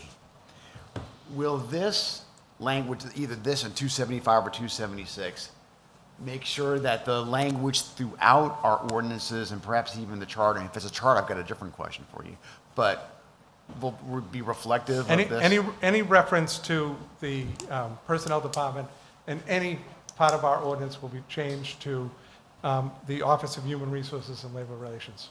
So even if it's in a department of, name of the department, like DPW, where there's a position in DPW, there's a DPW section, you got to talk to human. Any report must be made to personnel, it would be then changed. Any report must be made to the Office of Human Resources. Perfect. Now that's the easy question. Now the hard question. What about the charter? Do we, I haven't looked at it, do we reference human resources in the charter? I would be guessing at this point, so It's an important consideration because, as you know, we cannot change the charter. There's ministerial, which I would argue that this would be. This is a simple name change, that we would not need legislative and governor's approval on a charter change. I would argue that, but we should at least know that, and I can do a quick And my guess would be that the charter doesn't reference human resources or Let's hope personnel. not. Okay. And the reason being that, as Councilor stated, the CAFO whole situation took that out of it, so we would have if it had, we would have needed a charter change at that point. Well, keep in mind, that was a legislative fix. That was not a local fix. That Right, but was it a would law. have to be adopted. That was a law that was signed by the governor, overridden. So that capital language was a legislative position, not a Lawrence City Council. I understand that, but if Yeah. it affects the charter, I get it, but we didn't need the home rule, for example, on that, because we had that with that cow. Anyway, that's the point. Maybe if I've given a moment, I'll do a Boolean search and see if there's anything under the charter while this vote goes on. Thank you. I have similar concerns when it comes to the charter. If we reflecting this ordinance in correlationship to whatever the charter is referred to, and if that's the case, does the language encumber that specific? I would have to research that. I do not have that knowledge of the. So if this is something that need to be done today, or can we review or research that to make sure that we are not? Whatever the pleasure of the council is. Okay. Councilor Councilor Levy, well, the reason I'm asking, or I'm telling you, is because now referring to Councilor Vice President Levy, the committee actually send you the notifications to do that type of research and to that human research. So, Councilor Levy, can you refer to that? Yes. So, at the last meeting that we had for personnel committee, so we asked Carol if the language was already made, according to the ordinance. So she said that she doesn't have the information, but she feel that yes. And we asked her that for that we're gonna need the language, and we send it to you for the review of the language for this. Correct. So that we will not approve. We send it to the full council, but pending the information from you. Okay, so that's the same request I get for every ordinance, and what I look to is the ordinance. I do not look to the charter unless specifically directed to the charter. Your question is, can these changes be made to the ordinance, and is it legally permissible and have the correct language? That's what I review. I do not look to see if there's anything in the charter reflecting it, because 99 out of 100 times it's just an ordinance language. So I was not directed specifically to go to the charter, but I'm more than happy to do that. I think that it will be essential to clarify questions that the council have, to do this research and I have no problem. and maybe get some advice if it is any reference to the charter, on the charter, that how we can put a language that incorporate those changes accordingly. No problem. Councilors, it will be in order to Motion to table. have a motion Second. to table. Properly second. Motion to table, properly second. No discussion on the table matters. All those in favor, please say aye. Aye. Any nays? The ayes have it. Item 27626, which is the creation of the proposed ordinance 0248-050, a Deputy Director of Human Resource and Labor Council Relationship. President, Councilor Infante. thank you. I will, if I make, I have Now you more have- now additional it's more in comments. order, yes. Thank you. So, going back to my comments and concern about this, I would like to ask, did we, when creating the language of this proposed ordinance, did the city reach out to the Commonwealth? To the Commonwealth? No, Yeah, I'm for not, legal guidance or anything like that? no, I'm not aware of that. Okay, so the reason why I ask is, and again, I understand your, your explanation, city attorney. However, a few months back, it's been a while now, but I was doing some research into the Human Resources Department, and I was also looking into the language of the CAFL statute when the state did take over. And I actually called former Mayor Dan Rivera as I was conducting my research. And I don't 100% remember the details of that conversation, but what I do remember is how he emphasized the specifics of that language that the state implemented. So right now, I don't feel 100% comfortable voting on this until we ensure or get confirmation by the state that something like this is allowed, that this can be a directive from the mayor, and, and that doesn't need CAFO input or anything like that. But what I, and any of my colleagues that were around during that time, what my understanding is that the movement of reporting of the HR department was moved under the statute. And I understand the director, but now we're talking about an assistant director and et cetera like that, which is still a leadership position. So I would rather get the confirmation from the state Sure. than to move forward I have on no this. problem, but I'd be willing to bet that there's no requirement, being that. Yeah, but on there the are- safe side. I understand, there are other employees that have been hired, and none of them have fallen under the state statute, they have been hired. Right, but now same we're as talking everybody about else. an assistant or deputy director position, which I is have not, no that's problem not just a researching the regular file. employee. There is Thank you. another caveat on the discussion that is important. So the state statute established the CAFO. The first CAFO have a special jurisdiction separate than the second CAFO. So now we are in the situation that this is the second CAFO for the city of Lawrence. It might be something that you should look into it as well when it comes to the reporting, because I know that there were slightly difference between the first and the second CAFO. I have no So problem. we with are that. on the other scenario now. Council President. Councilor Infante. If I may, and correct me if I'm wrong, colleagues, if you have other information, but I'm under the impression that we're still paying off that bond that the state Yes, we issues are, under every year. the first Mhm. CAFO, okay. $1.8 million So every year. yeah, this is something important to look into. We are close to pay it off. Well, we're not there yet. Not there yet. All right, Councilor LaPlante. Yeah, just to help you out a little bit, under the Charter 6.5, there is a reference to the Director of Personnel, which I suspect will be eliminated, and we would put in the Director of Human Resources and Labor Relations. So there is at least one Reference, okay. reference in 6.5 of the Charter. Thank you. You're welcome. Motion to table. Second. There's a motion in front of us to table, properly second discussion. All those in favor, please say aye. Aye. Any nays? The ayes have it. Thank you very much. I'll get back uh, to you on that. City Attorney. So now let's go to the disclosure. There's no disclosures, and those are city employees. City employees.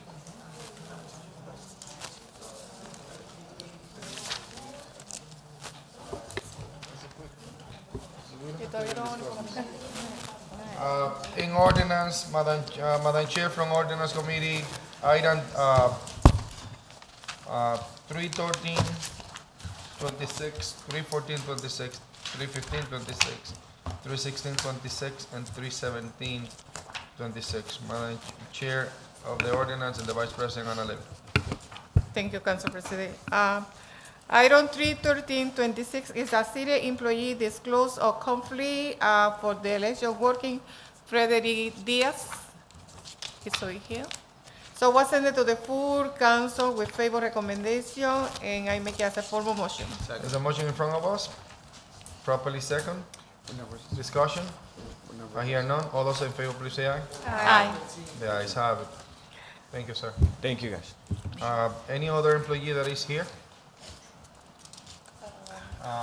Do you have? Maria, she's staying no matter what. Mariana. You're in a special Okay. situation here. 31726. Council Levy, Three since there seven- is, Council Levy, since there is only one city employee, Three. Okay, so let's go, now that we don't have any other city employee, we have one. on that. Jan and- Oh, okay. What are the items? 31726 No. is a city employee disclosure of conflict election working Maria Hogan. Council Levy, that is, they're not here. Oh, Maria is over here. Why don't Maria stay? stay. Uh, Dan or Francisco? Then Francisco, the chief of the firefighters here, all those items. Budget and Let's finance. go so all- personnel, budget and finance, or personnel. Madam Chair from the Personnel Committee. Thank you, Council President. Through you, the first item under personnel is item 282-26, reappointment of Douglas N. Howe Jr. to the Lawrence Municipal Airport Commission with the term expiring on July 15, 2028. The committee sent this up as a favorable recommendation, and I make that as a formal motion. There's a motion in front of us, properly second. Discussion. Discussion, Councilor LaPlante. Thank you. I want to welcome Commissioner Howe, who I know has done some amazing things in the furtherance of the mission at the airport.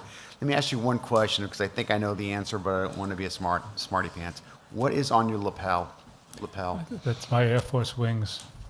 Your Air Force wings. How long did it take for you to earn those wings? Pilot training was 13 months. And I've looked at your record. You have extensive time in the United States Air Force in flying. What did you fly? C-130s, And that is what? 4-engine transport. Are those being used right now in the places that are the hotspots? Hopefully they're not using the one I flew. I want to thank you for your service. I mentioned this last time you were before us, but I also wanted to focus a little bit more on your work in the airport and your dedication. And I believe in dealing with lease programs, for example, and other things. You are, from what I am told, someone who is really bringing a level of expertise on boots on the ground, so to speak, and providing the kind of detail and experience that brings tremendous value to the Airport Commission. And so I am thrilled that you are willing to continue to serve at the airport, and I'm delighted to see that we're going to have a vote tonight on this evening. Is there anything you want to say? It's rare that you have a chance to go before the council and say whatever is on your mind. You've been on this board for how long now? 2 years. 2 years. Tell me, is there anything we need to know from your seat on the Airport Commission? Just that there's a lot going on. We're in the process of a new building, which is going to involve a great deal of time already and more to come. We have to tear down that wonderful old building that was built in the 50s. We're also negotiating 3 leases with some other neighbors, and we're interviewing and hopefully putting together a restaurant to go into the new building. So there's a lot going on. I've learned a lot from Francisco and the other commissioners in the past 2 years, and look forward to continuing. My request, and this is a aspirational request, is nothing that's going to, it just doesn't happen, it doesn't happen. There was a city council back in the 1950s, I called it the Condon Airport for a gentleman who actually was in the military as well. I'd like for us to resume going back there. I realize there's confusion. It's Lawrence Municipal Airport. Everybody knows it as Lawrence. But I hate when we start forgetting our history. I hate when we don't remember some of the people. You've got that on the billboard. You've got pictures of them, I think, inside the terminal. So I'd like for us to bring that out a little bit more. If you wouldn't mind being a part of that, I'd appreciate that. Be glad to. Thank you. Councilors, any questions for the candidate? Thank you, Mr. Juan. Thank you for your service. All those in favor, please say aye. Aye. Any nays? The ayes have it. Item 28326, Madam Chair, from Personnel. Item 283-26, the reappointment of Dania Amador Matis to the Lawrence Municipal Airport with the term expiring on July 15th, 2029, was sent up as a favorable recommendation, and I make that as a formal motion. Second. There is a motion in front of us, properly second discussion. Any question to the candidate? Discussion. Councilor Blanc. Thank you. This could be quick. Thank you for willing to serve on the Airport Commission. From your seat on the Airport Commission, can you tell us anything that we should know about the Airport Commission and what you're seeing at the airport? I think that the airport right now is standing with a great team. Everyone worked very hard at while they sit in that table. Everyone is well respected, and with all the things that are going on at the airport right now, Francisco is a great leader to all of us. He's very prepared, and besides having an amazing team there right now, I think things are moving, greater things are happening at the airport, thanks to the group of individuals. Thank you very much. Any questions to the candidate, councilors? All right, I hear none. All those in favor, please say aye. Aye. Thank you, Ms. Amador. Motion carries. Item 28426. Item 284-26, reappointment of Dionisio Cruz to Lawrence Municipal Airport Commission with the term expiring on July 15th, 2029, was sent up as a favorable recommendation, and I make that as a formal motion. Second. There's a motion in front of us to approve. All, properly second discussion. Discussion. Councilor LaPlante. Thank you. So, Commissioner Cruz, I see you're also a pilot. What do you fly? I fly Cardinal and Archer right now. I'm sorry? A Cardinal and Archer right now. Okay. Are those, I'm sorry that those are names I'm not familiar. Are those brand names for airplanes? Oh, yeah, Cessna Cardinal. And, Cessna Cardinal? Yeah, Okay. and a Piper Archer. Thank you. I knew Cessna, I knew Piper. I didn't understand the other two words. Okay, thank you. How long have you been a pilot? About 4.5, 5 years now. From your perspective as a pilot, as a civilian pilot, what do you, in the airport board, what do you see? Is there any growth in the civil aviation community? What are you seeing at the airport? Yeah, absolutely. There's continued growth, especially with the new building coming in. If we were to have a restaurant there, it brings a lot of traffic in, especially overlooking the runway. So many of the airports that have restaurants, they become destination airports, and people go for that quote-unquote $100 burger, and they bring their kids, and even people that don't fly in, they come in just to watch the aircrafts come in. So definitely continued growth, and I'm excited to be a part of the growth. And I don't mean, this is not a gotcha test at all, but I'm just curious. Do you know when the new restaurant is going to, is there a new restaurant has opened or is about to open? Or are you putting it to bid? Where is it? We're tearing down the building. I believe we hopefully start tearing it down in the fall and then start the rebuilding process. But we're still in the process of the RFP with the restaurant. So we're still trying to finalize that. We have a prospect that seems very enthusiastic. We're just trying to button up the last final steps of that. Thank you, Commissioner Cruz. Thank you for your service. Any questions to the commissioner? All right, I call the questions. All those in favor, please say aye. Aye. Aye. Thank you. Congratulations.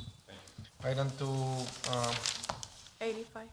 28526. Item 285-26, reappointment of Ernest Kudamarsh to the Lawrence Municipal Airport Commission with a term expiring July 15th, 2029, was sent up as a favorable recommendation, and I make that as a formal motion. Second. Is that motion in front of us? Aye, guys. Properly second. Aye. Any questions? Sure. Councilor LaPlante. Oh, sure. Thank you. Thank you very much, Commissioner Cordemarsh. Appreciate your service. I see on here that you were in the Marine Corps. In 1962 through 68. Did you serve overseas at all while you were in the Marines? Well, my first stop was Guantanamo Bay, Cuba, when President Kennedy declared the missile crisis. Wow. And I went from meeting him when I was 15 in my house to joining the Marine Corps when I was 17. And then in about 9 months later, being sent to Gitmo And, yeah. And of course, Francisco, my fellow Marine, yeah, we're kind of proud of us guys. What was, how long you been on the airport commission now? How many years? Danya and I, how long has it been, Danya? Yeah. So your third or fourth year? Yeah.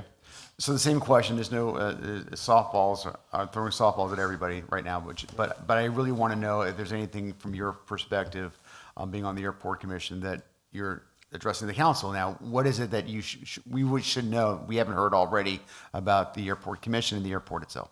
Well, every time I go to a meeting, I get excited about, there's always something positive going on there. Some are little things, and some are big things. The new building that we're putting up, that's a big thing. But the little things, for example, the vocational school, they're developing a program to try to get kids to get excited about airplanes and about maybe learning how to become an airplane mechanic, for example. The restaurant was a big draw, and will be again once we get the new building up, because the community comes. The one question I get asked all the time is, when will that restaurant be back? Yeah, it's a great opportunity for the city to, get people there, and to your point, to talk about the history. Because I've seen the pictures hanging up, but we sometimes forget to keep talking about the things and the people that, make us who we are. And yeah, I love being on the commission. Francisco, you do a fabulous job. I'm not just saying it. I started when Mike Miller was the manager, and Mike did a tremendous job. And so when Mike moved on to the state, I was a little worried about who's going to be the new captain of the ship. But man, you've done a great job. And that's another reason that I love being on the commission. Great. You got to have good leaders. I just want to thank you, Commissioner Cordemarsh, for your service in the military, as well as your continued support of our veterans. As a veteran yourself, I see that through your application, you're still involved heavily in veterans issues, so thank you for your continued involvement. Oh, yeah, absolutely, yeah. I'm also on the board of Ironstone Farm. And I don't know if you're familiar with it, but we do equine therapy. And so we get programs for the military, PTSD, and in addition to many of the other great things that we do at the farm. And my job is to beg for money. Toughest job I ever had. Because once you get the money once, when you come around for the second time, yeah, it gets a little tougher. Tougher? I thought I was going to build it easier. Okay. Thank you, sir. Thank you so much. Appreciate it. Yeah, well, a couple of things Yes. something that you mentioned. Just want to mention that you actually mentioned something about that vocational school, the students being involved with aviation now. And I would like to recognize Councilor Marmo as one of the person that initiate those conversations and put a lot of the effort as a board member of the vocational school, and subsequently as a counselor, to make sure that program get in place. Wonderful. So thank you, Councilor Marmo. Thank you. Thank you. So that's how sometimes council work on the very bottom, work together with other departments without even mentioning it up there. Absolutely. Thank you so much. Thank you for your Thank service. you so much. All those in favor, please say aye. Aye. Any nays? The ayes Thank you have so it. much. Thank you. Thank you. Item 287, 286.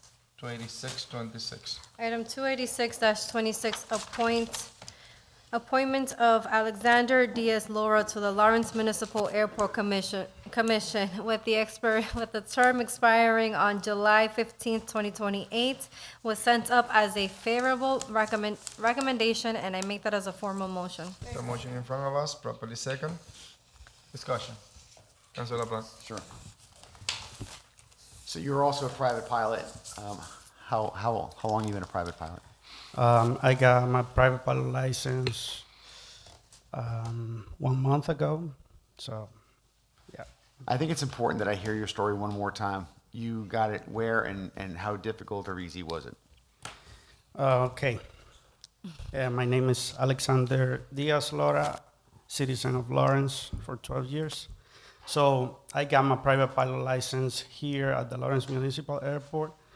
I started my training last year, and it was hard. It was really hard, but I could achieve that goal. And yeah, I'm here. I'm trying to become an airline pilot. So I'm in the process. Everybody start flying Cessnas or Pipers, you know. And yeah. So from where you're sitting right now, you know a little bit about the airport. You've been there, you've trained there, you've gotten your pilot's license from your training there. There's no ground school, is there, at the airport? It's just flight school, right? Just flight school. I think that Eagle East had a ground school before, but no, not anymore. No ground school at the airport. No. Okay. What do you see? How do you see yourself contributing to the Airport Commission? So, as a private pilot, like I said before, in this room, I had to go through an intensive training to learn not only to fly the airplane, but to learn about the regulatory environment that exists around aviation, and to learn about weather, airport operations, even the mechanics of the airplanes. So all that knowledge, I think that I can bring it to the commission and expand the understanding of the commission about aviation. That's the way I think I can contribute to this commission. And my last question, how did you find, I mean, the Airport Commission's, it's not on a lot of people's radar screens, right? Mhm. It's just not people knowing about it. You had to be in the know to know. How did you find out about it, and what made you decide to apply? I always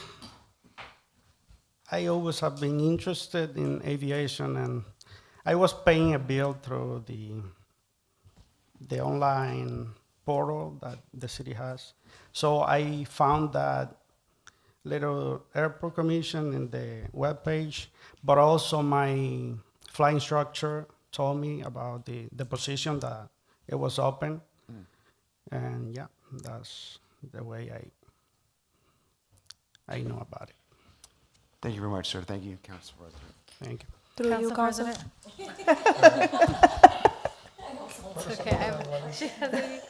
Well, thank you.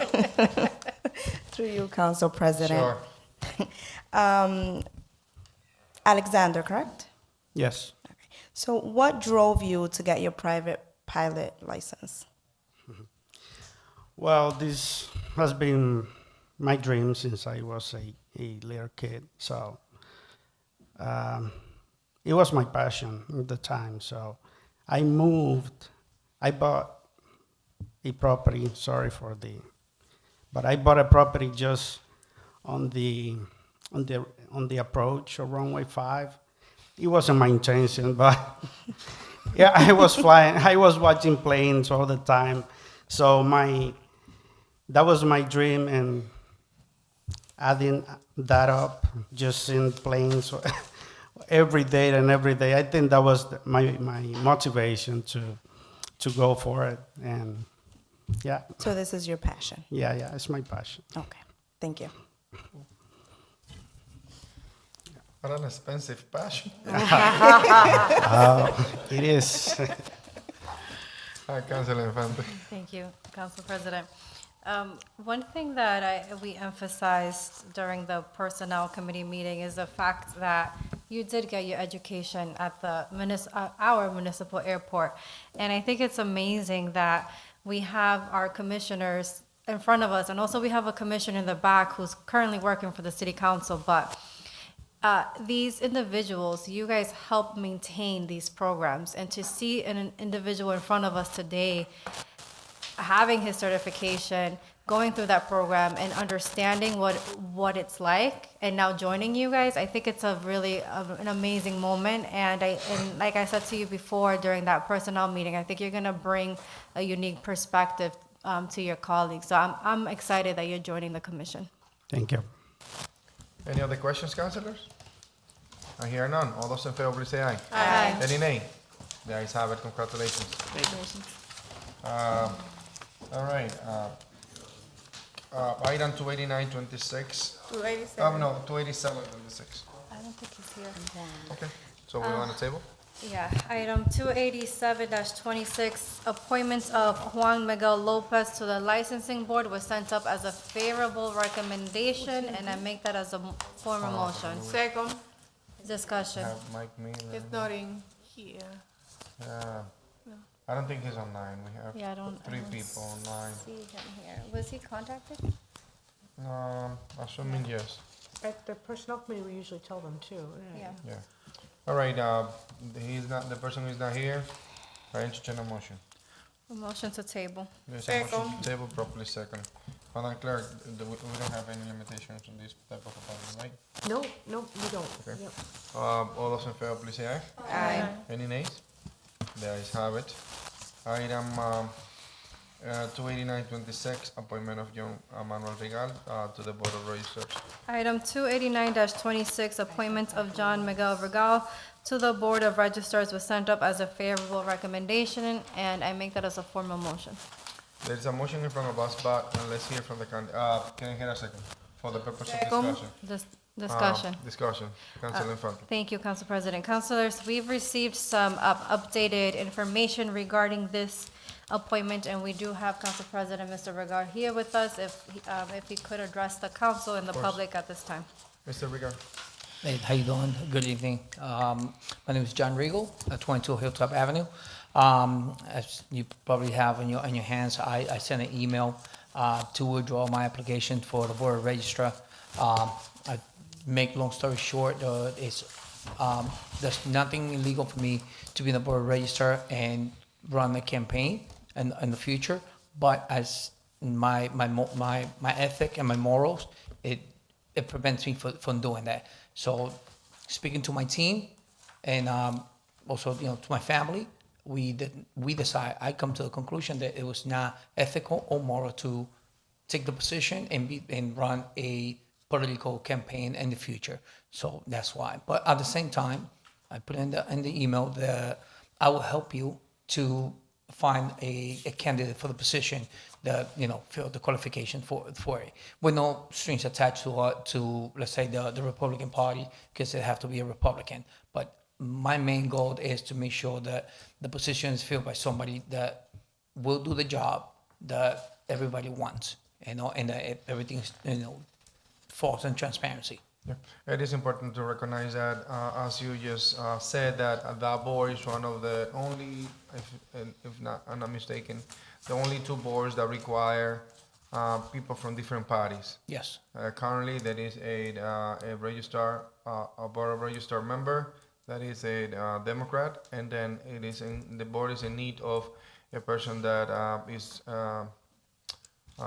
is registered as a Republican, and that's one of the requirement for that position. Yes.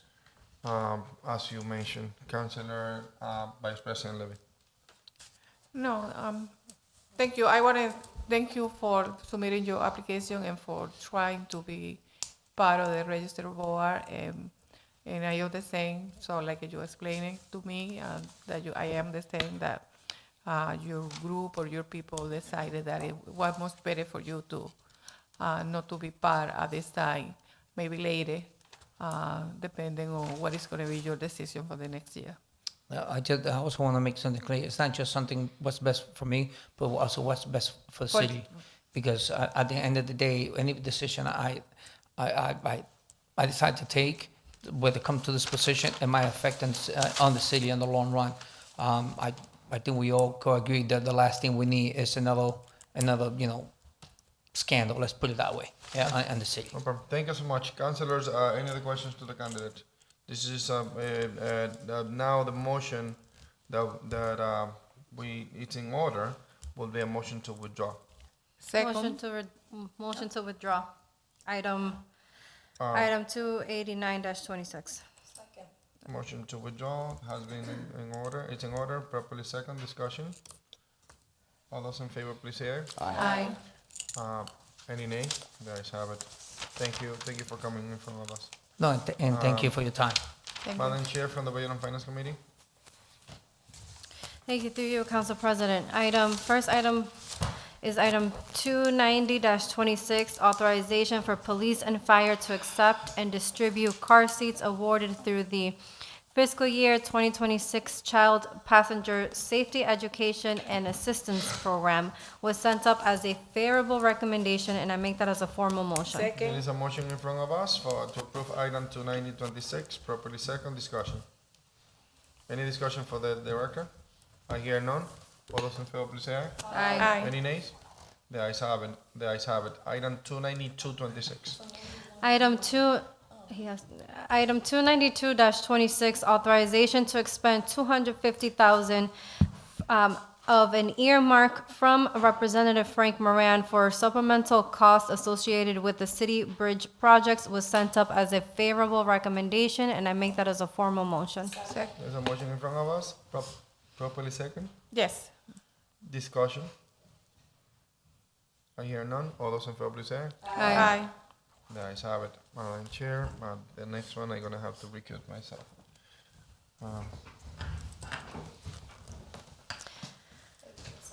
Item 291-26, authorization to expend $177,400 for the intersection safety signal equipment grant, which is part of the Vulnerable Roads User Program from MassDOT, was sent as a favorable recommendation, and I make that as a formal motion. All those in favor? Discussion? Discussion? Any discussion? So all in favor, those in favor? Aye. The ayes have it. Yeah. Thank you.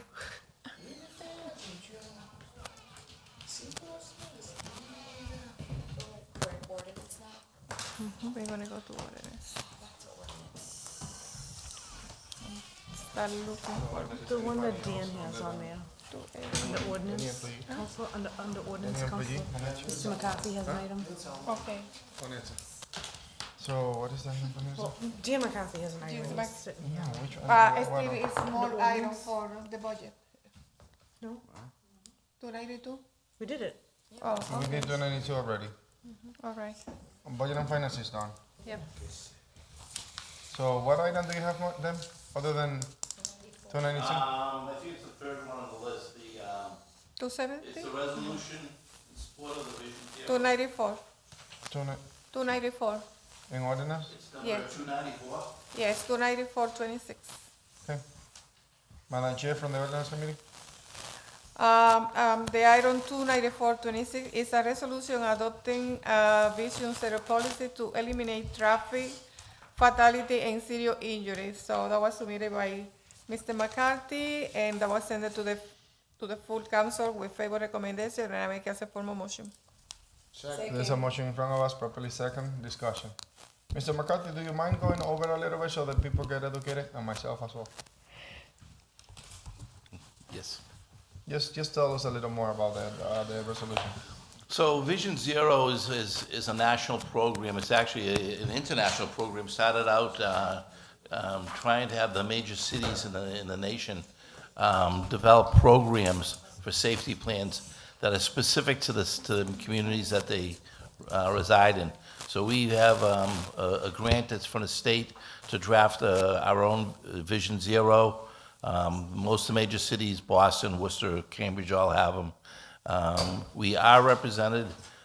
We do have we're part of the Merrimack Valley Planning Commission's Vision Zero for the region, but we felt that because Lawrence is a specific city with certain conditions, size, density, population, that we should have our own plan. So we've been working on that. We've got a task force put together, and one of the requirements is that we get a resolution from the leadership in the city in support of this program. That'll go right into the pages 3 and 4 on the plan, and then we'll go forward. We've invited a couple members from this council to be on it, members of the fire department, police department, other departments from the public. So it's going to be a comprehensive. We're going to be doing public engagement. This Sunday afternoon, I'll be at Ciclovia with an engineer member from TEC Engineering, doing public outreach and meeting with some of the children, asking them about what they feel the dangerous intersections in the city. So that's part of the whole process, is to gather data, put this together, and come up with a plan that's the best for the city. So. All right, councilors, any questions? I got a question. Councilor LaPlante. Just two very quick questions. One is, just a very quick reading of this. There were 10 fatalities? 15 fatalities over the last 5 years. In Lawrence, there was 15 fatalities, auto fatalities in Lawrence in the last 5 years? I believe that's correct. Those are based on the state numbers. I'm curious. I don't expect you to know this now, and I don't want to take more time than I need to right here, but I am interested in finding out where those fatalities were. I am also extremely interested in knowing more about historic fatalities. There are stop signs in our city where people say, why do we have them there? And I remember they were there because there was a fatality there, and we, not me, but other councils at the time, responded with a stop sign. So I would love to know, do you have a listing of the fatalities and how far back do they go? They should go back for decades. I can put that together. Would you do that? I'm not looking for a research project, but if you have just raw stuff, I'm happy to go through it myself, but I'm interested in seeing that, especially in the area that I represent. There's a couple of hot spots. There's stuff there, and people are going through fast. And I want to tell somebody, listen, somebody died here in 1990, whatever. There's a reason why there's a stop sign. Stop going through. You know what I'm saying? Just to educate the public a little bit more. Thank you. Yeah, I think that's a big part of the program. Okay. And if you think about it, if you saw the list, you'd recognize the intersections. I think we all know what the dangerous intersections are. Well, we just talked about it at the planning board meeting. They were talking about Margin and Lowell Street, for example, and the number of accidents there. There may have been fatalities. What an awful intersection that location is. And so anyway, that came up tonight in a different meeting. And I'm just curious to get some stats. Vision Zero is geared towards fatalities, but there's a lot of other issues. There's a lot of intersections that are high property damage ones. Marginal Lowell Street's a high personal injury one because it's not a high-speed intersection, but there's a lot of traffic, a lot of pedestrians, very dense neighborhood, and so it's one of those ones where there are injuries, but I don't know that there's been a death at that intersection. I don't want to take up more oxygen tonight. I can find that out. But let's find out later. Not specifically that one. Others may be interested in that. I'm more interested in my district. Specifically, I've got some questions. We can follow up later. Certainly. Thank you. No problem. Any questions, Councilor, to Mr. McCarthy? I hear none. Through you, Chair, Council President. Councilor Miguel. This item was sent to full council with favorable recommendation pending to review this resolution from the city attorney. And I seen the communication through emails, and the last communication today was that the city attorney requested to have the police chief to sign off on this before he make any recommendation or sign off on the resolution, and that didn't happen. So I just wanted to make sure that since we sent it to the city attorney to review this resolution. We did have this discussion today, and I did speak with Chief Aguilar several hours ago, and he doesn't have a problem with this, but you are correct that it was never formally. I think the three of us been trying to communicate with each other and haven't been able to If that is a solid requirement of the board, it would not hurt the program to have this table for 2 months to get that letter, but I'm confident it's coming.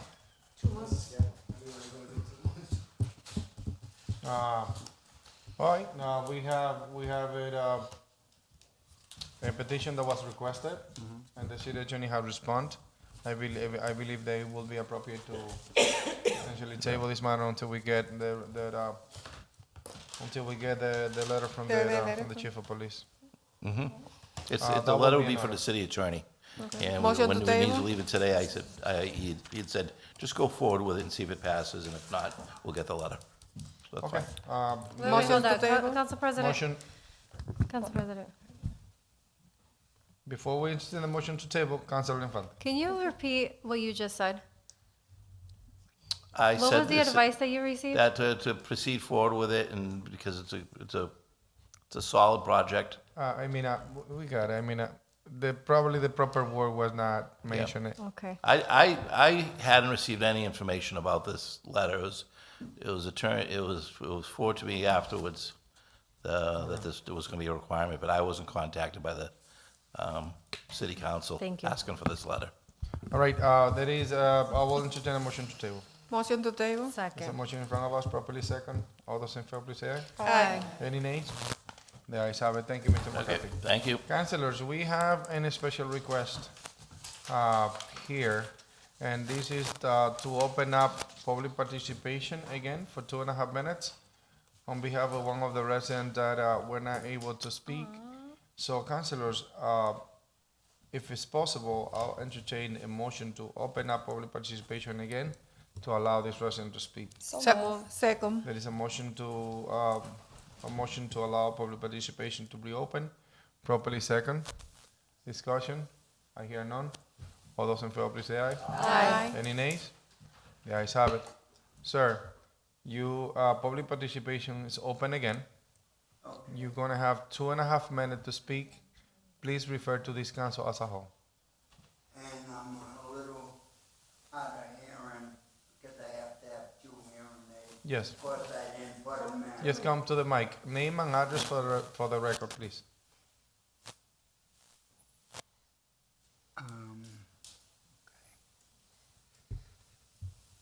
The reason why I'm speaking is because, We need your name, sir.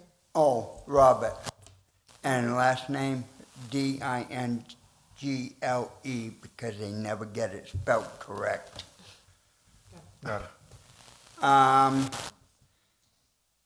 The reason why I'm saying this is because I lost a brother that commit suicide with a gun. Okay, that's one. 2, John Hinckley almost took my life by me protecting Ronald Reagan, and the Secret Service was gonna have me arrested, and Ronald Reagan says, "Let him go, he saved my life." 1 bullet got me here. 1 came on my side, but I whacked it. They told me not to grab it because it would go right through. I said I wasn't gonna grab it, I was gonna whack it. And then put it down further, down to my leg, so as if it got my leg, it would knock my leg out instead of my stomach. They gotta do something with these guns. The only ones that should have them is the police or the people that does the buildings and stuff like that. Security guards is what I was trying to say. And they gotta do something. And then the other is people have to have rights because they shouldn't violate other people's rights and so forth, because, I'm a senior citizen and I just had my birthday, which is August 1st, but I'm 73. I was 72 and I don't look older because I still look a lot younger, but so they got to do something. And then with people with walkers, the cars go like this, so I've said, so you want to play that? Thank you. Thank you, So, sir. You're welcome. Appreciate it. Yep. So these names are going to be submitted for the record. Public participation is now closed. So going back on top of the agenda, item 44923. Do you have another item? Mr. McCarthy, we have another item? No, that's good. Do we have? I don't think it's Someone want to waive the preamble? Can I get a motion to waive the preamble? Second. There's a motion to waive the preamble, properly second discussion, there is none. All those in favor, please say aye. Aye. Any nays? The ayes have it. Madam Clerk, please read the notice. The purpose of the hearing is to gather testimony, information, and public input concerning the proposed amendments to the revised ordinances of the City of Lawrence to be further amended by adding the following subparagraphs to Section 10.36.340 of the Municipal Code, handicap parking in the proper alphabetical order. Document number 449-23, Bailey Street, north side, from a point 73 feet west of Foster Street to a point 93 feet west of Foster Street. Persons wishing to be heard shall be afforded the opportunity. Public hearing is now open. Anybody from the public that wishes to speak? Public hearing is now closed. Councilors, what's the motion? Motion to approve. There's a motion to approve. Second. Properly second. Discussion. I hear none. All those in favor, please say aye. Aye. The ayes have it. Communication from the mayor, city officials, city attorney, there is none. Committee reports, we finished with the Budget and Finance Committee, there is no report from the Housing and Economic Development Committee. Ordinance Committee, Madam Chair, and the Vice President, Anna Levy. Item 4926. Item 4926 is the creation of the security assistant position, Police Department, ordered by Personal Director, was sent to order a public hearing, and I make as a formal motion. There is a motion to order a public hearing, properly second discussion. I hear none, all those in favor, please say aye. Any nays? The ayes have it. Item 24726. This is for withdrawal. Item 24726 is a resident parking, Gale Street and Greenwood Street, submitted by Councilor Vivian Mando, was sent for withdrawal, and I make as a formal motion. That is, the motion is to withdraw without prejudice.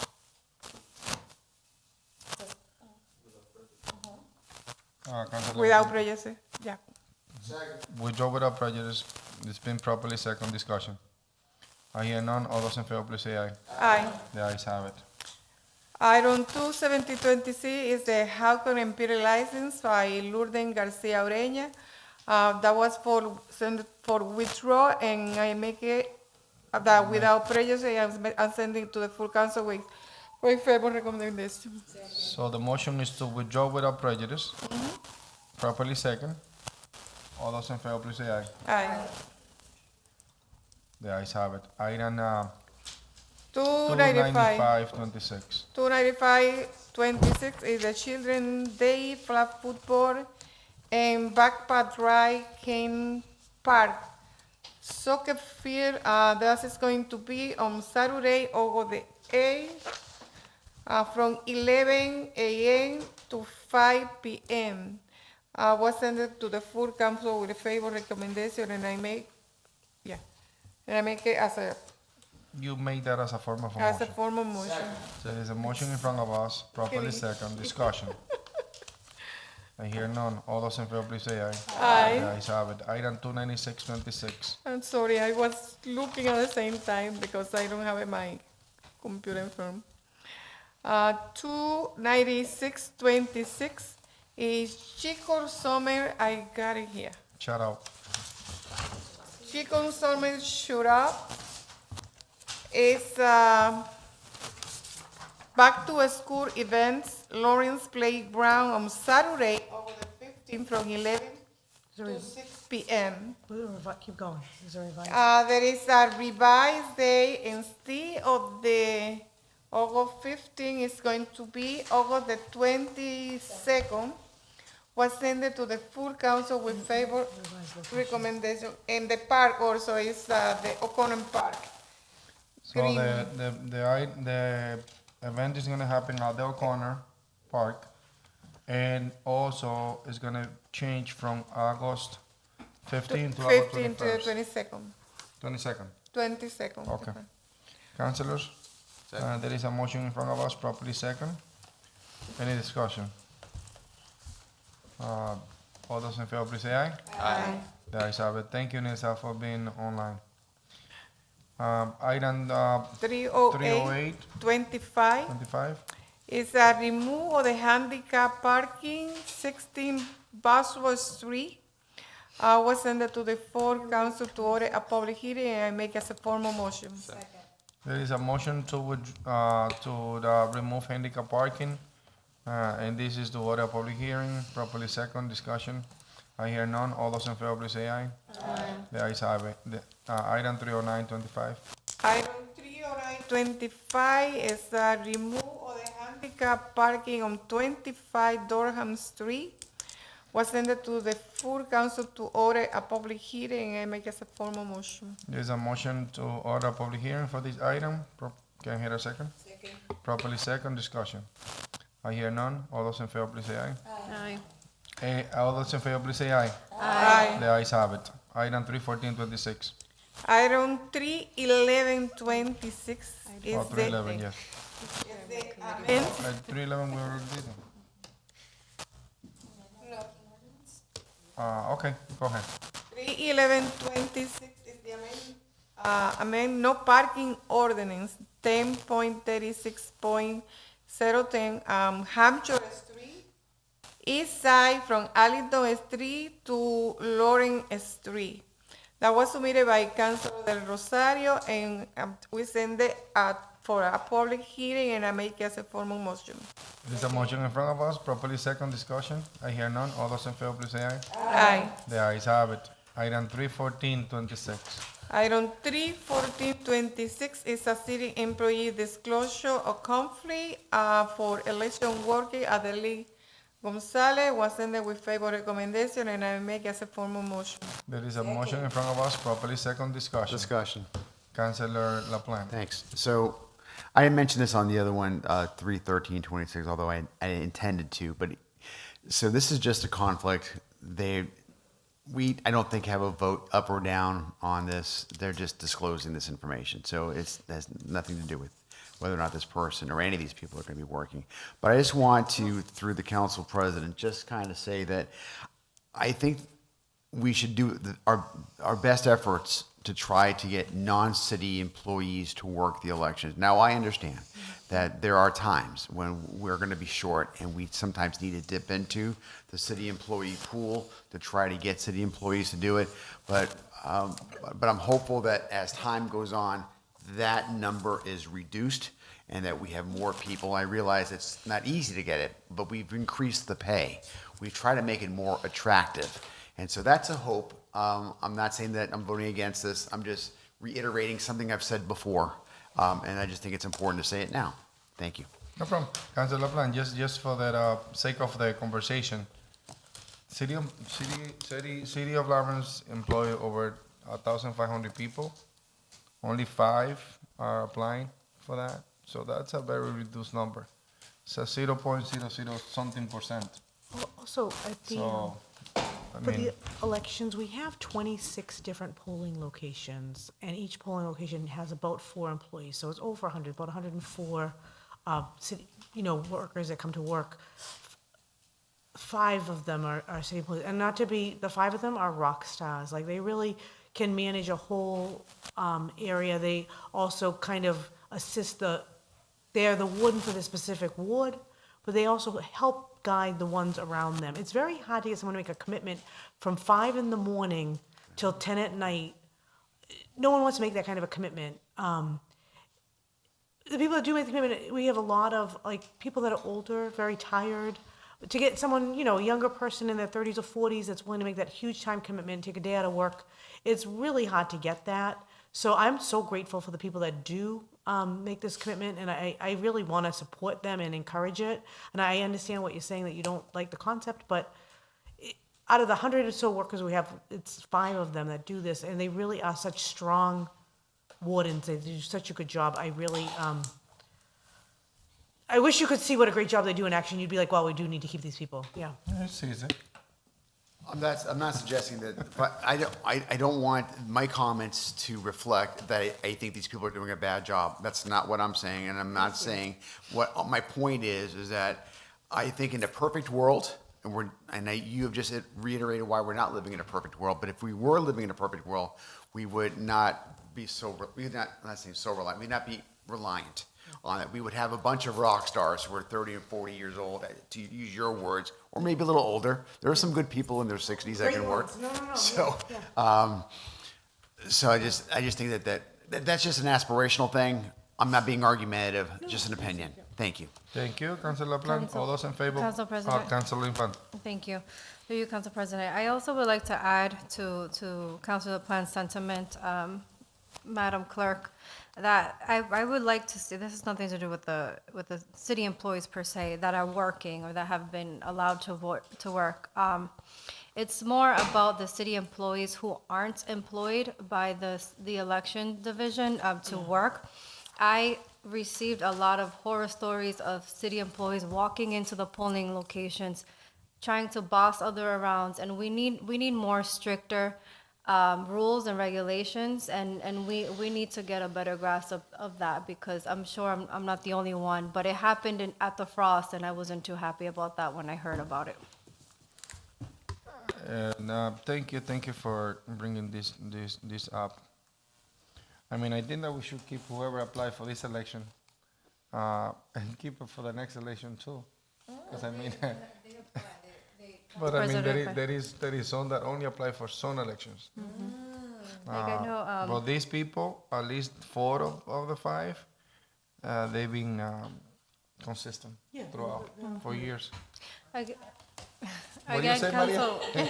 Only one? Maria. All right. All those in favor, please say aye for item 314. The ayes have it. Item 31526, Madam Chair. 31526, city employee disclosure conflict, election working, Lisa Modugno, was sent to the full council with favor recommendation, and I make as a formal motion. Second. There is a motion in front of us for the disclosure. Properly second discussion. I hear none. All those in favor, please say aye.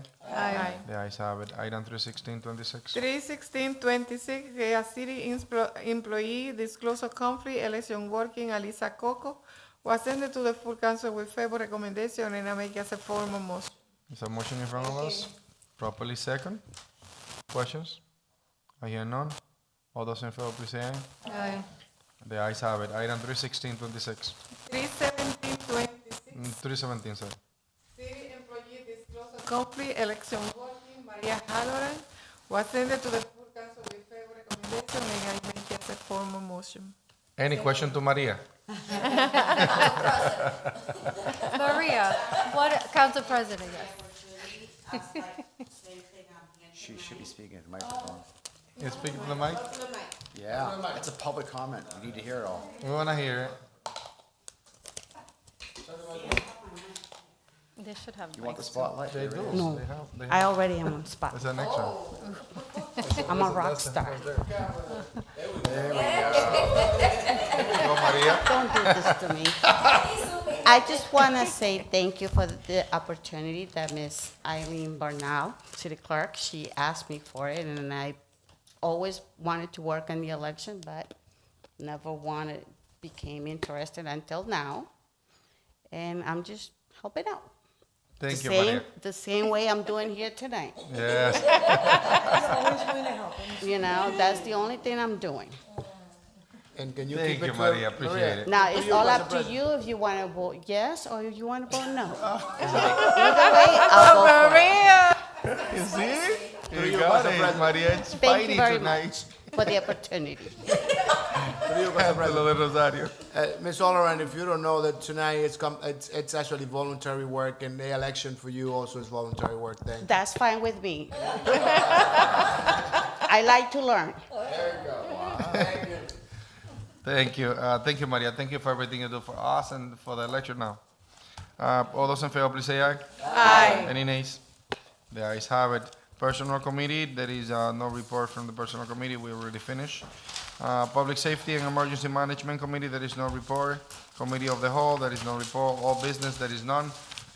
Table matters, councilors, there is any table matters that we would like to take on the table to discuss tonight? All right, I hear none. New business, item 29726, request for a home rule petition under the Hearth Bill, Mass General Law, Section 32, Section 94. No, C32, Section 94. Requesting a line of duty death designation for deceased Lawrence Police Sergeant Charles Seiden. That's going to be sent to the Personnel Committee. It's a finance item. Or this is a home rule petition, so we send it out up to ordinance. All right, item 31926. Thinking like personal. I don't know. 31926 fiscal year 2027 budget amendment request, restoring the position of the data entry clerk to the mayor's office. That's going to the Budget and Finance Committee. Item 32026, IAFF Local 146 Lawrence Firefighters Union Collective Bargaining Agreement. $600,000 transfer from previous year salary reserve to the fire department and various salaries account. That's going to the Budget and Finance Committee. Item 32126 resolution on, no, item 32226, dedication honoring former Lawrence City Council Nilka Alvarez Rodriguez, Councilor de Rosario, Councilor Vice President Ana Levy, Councilor Selena Reyes, and Mayor Brian E. De Peña. That's going to the Ordinance Committee.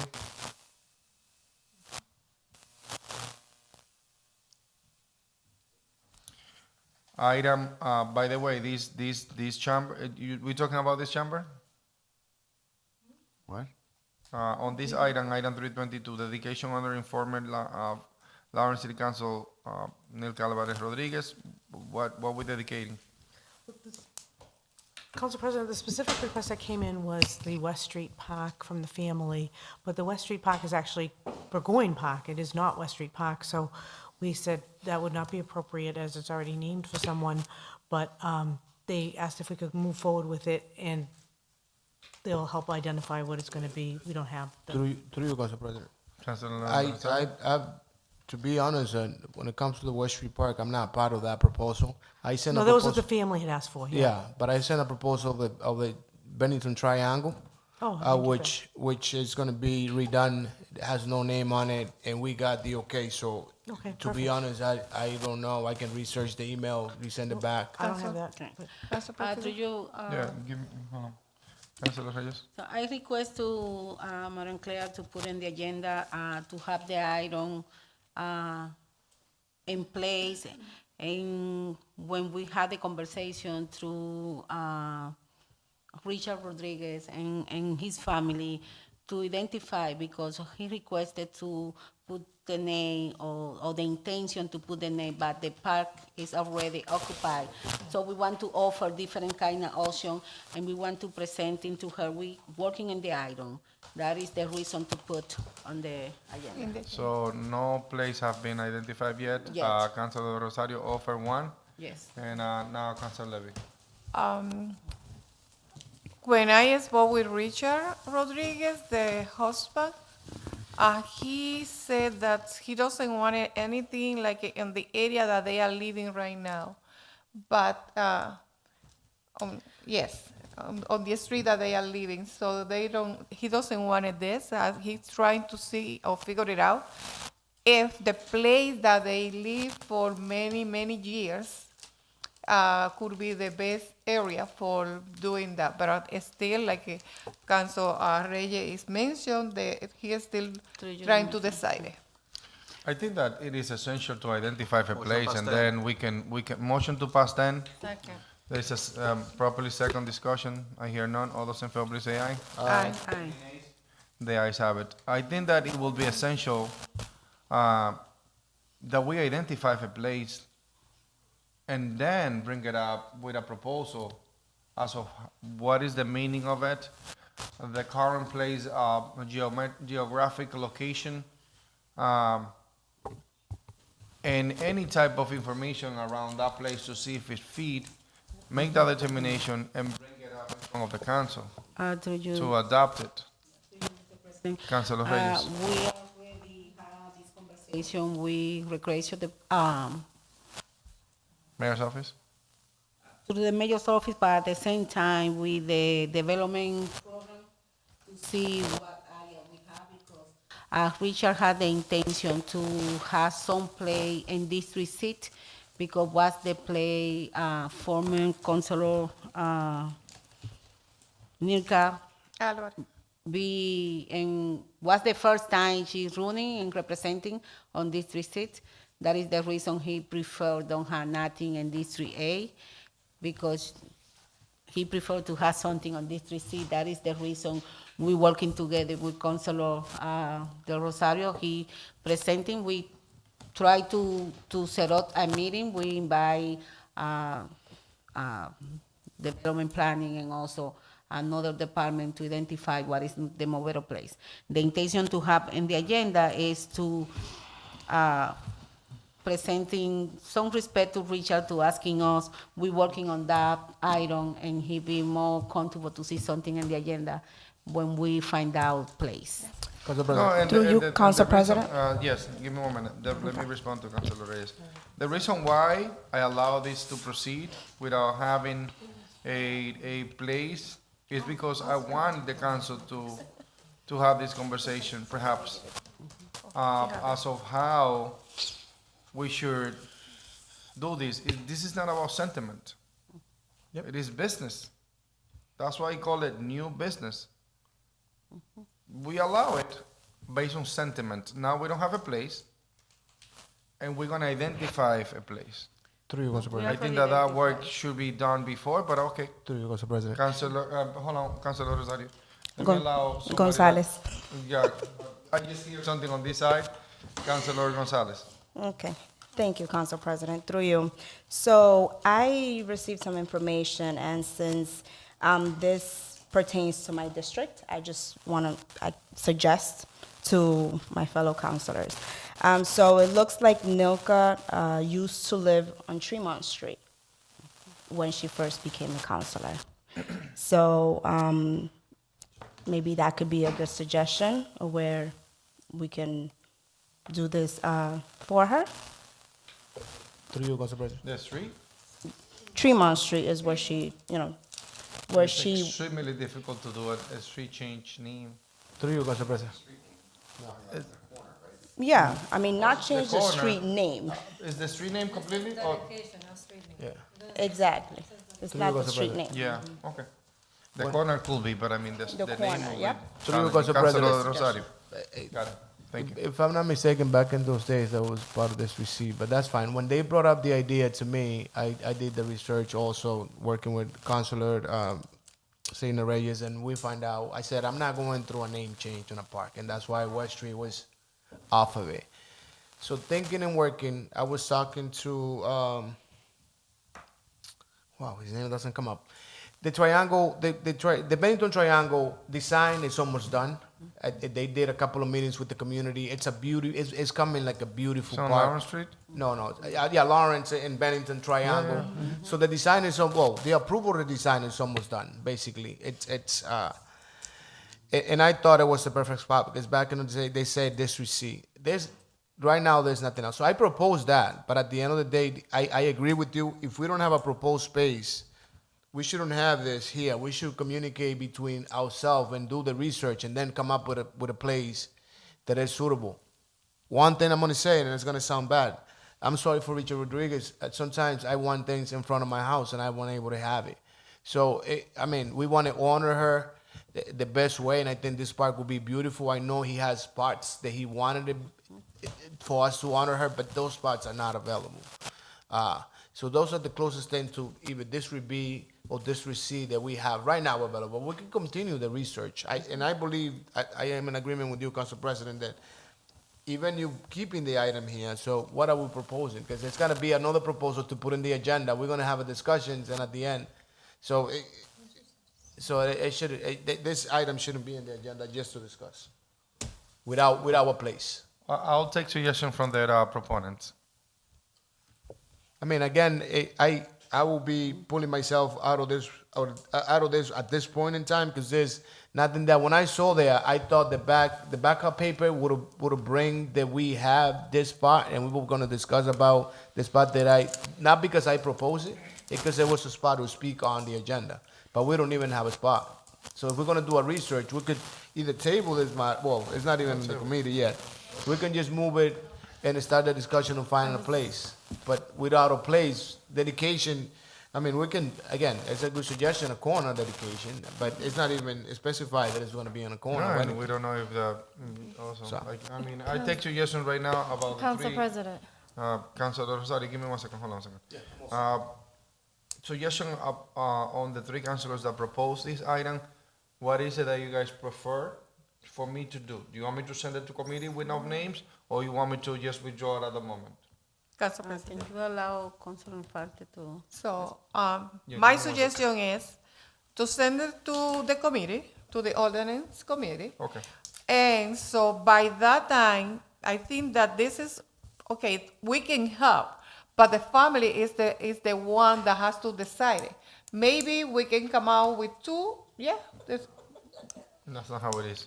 the Councilor family Reyes. decided. Councilor Infante. Thank you, And Council after that- President. Thank you, Councilor Reyes. But let me I know finish. I'm I not- haven't finished it yet. Wait, give me 1 second. I'm taking suggestion right now to move on. Okay, And I haven't because, finished it yet. sometimes it's not about, it's us honoring another councilor. Okay, well, so we can have names by Tuesday at the ordering committee and talk about it. Okay, Councilor Infante. Thank you. Council Vice President said something similar that I was going to say. I suggest you send it to committee. Worst case scenario, the councilors, the co-sponsors, they have a week to figure this out. And if they still don't have an area, the committee can just table it until they're ready to. We're good with that? Yeah. This item will be going to the ordinance committee. Item 32326, the creating an ordinance annual review and renewal of residential and handicap parking spaces.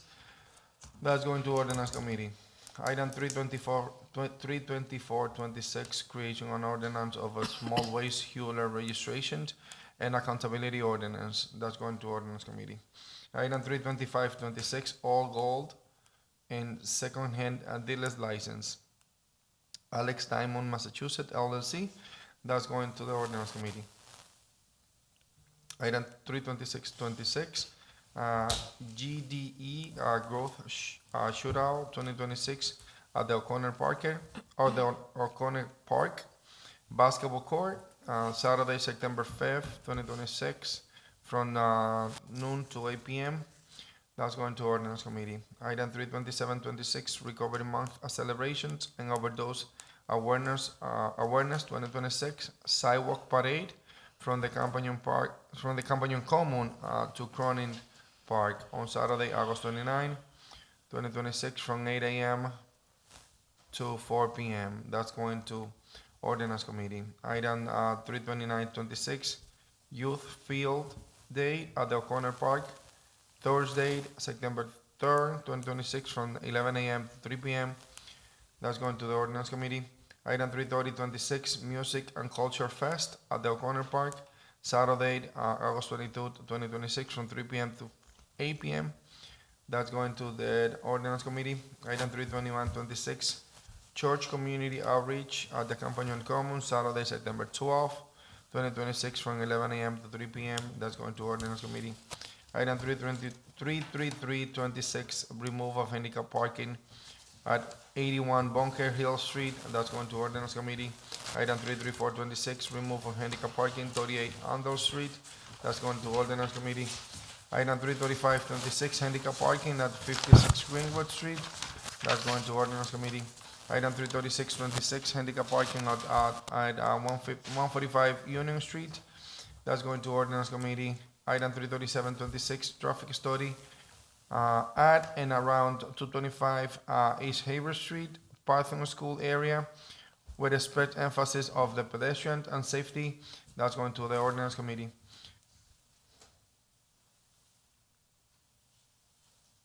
Item 33826, childcare parking at 63 Boswell Street.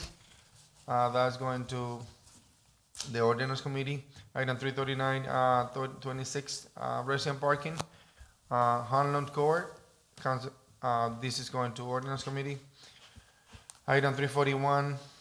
340, 26 resident parking at Salem Street, in Lawrence Street area. That's going to ordinance committee. Item 34126, an act compelling city agencies to adhere to chapter 925 of the municipal code, surveillance technology. That's going to ordinance committee. Item 34226, create an ordinance mandating a clear, continuous path be retained on sidewalk when business utilize city sidewalks for open air seatings or sell goods. That's going to the ordinance committee. Item 34326, request review of pending ordinance committee report from the LPW, DPW, and city engineer.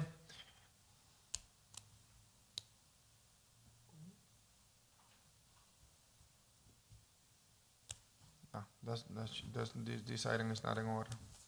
Which one is that? 34326. It's the, We already have those items. What we need to do is send correspondence from that committee to But there's those. no item to talk about the mat. yes, So we're gonna be talking about the matter, not the items. no, the item,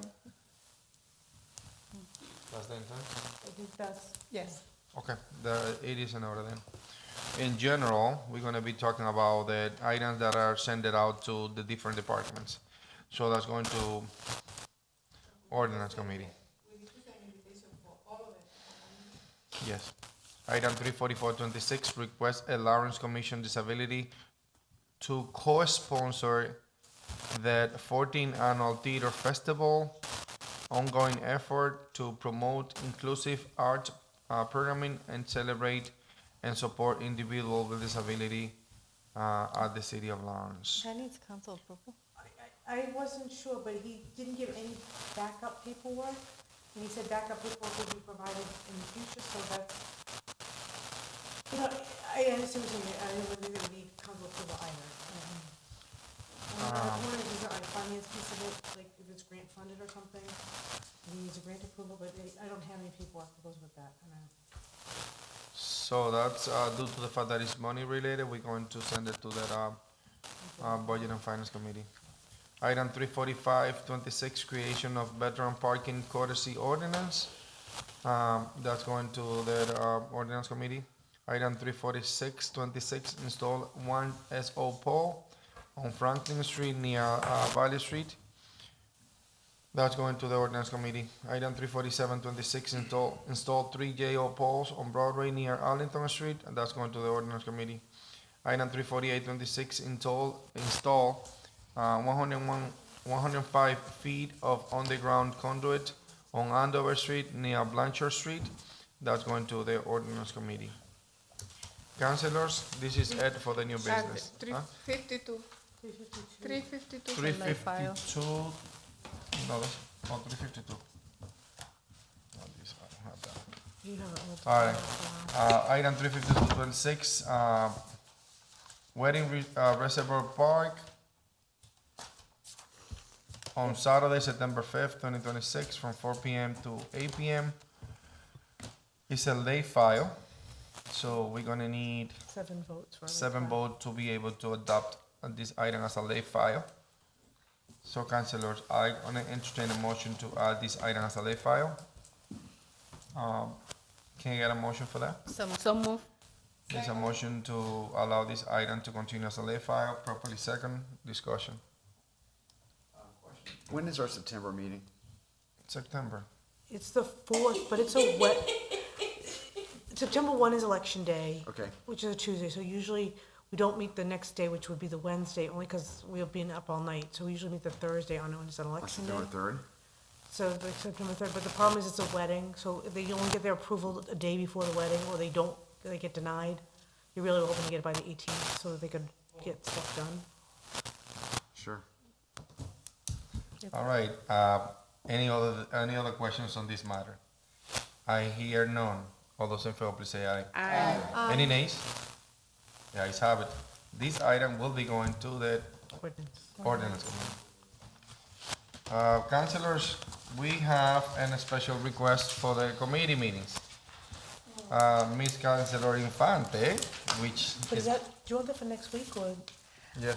So I actually have a point of clarification, Council President, Wait, if I let may. me just say it.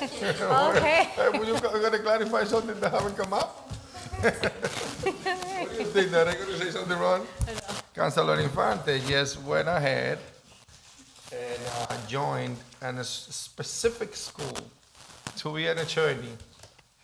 And she's gonna have conflict with the scheduling of the subcommittees. You wanna clarify that? Yes, thank you.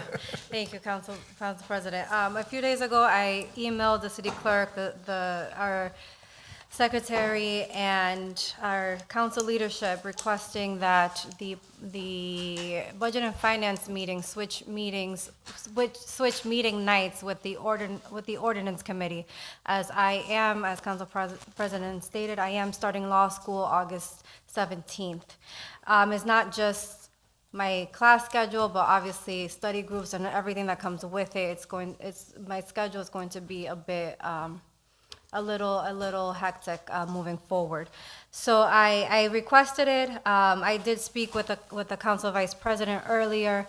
She does not feel 100% comfortable with making this change because of, tradition.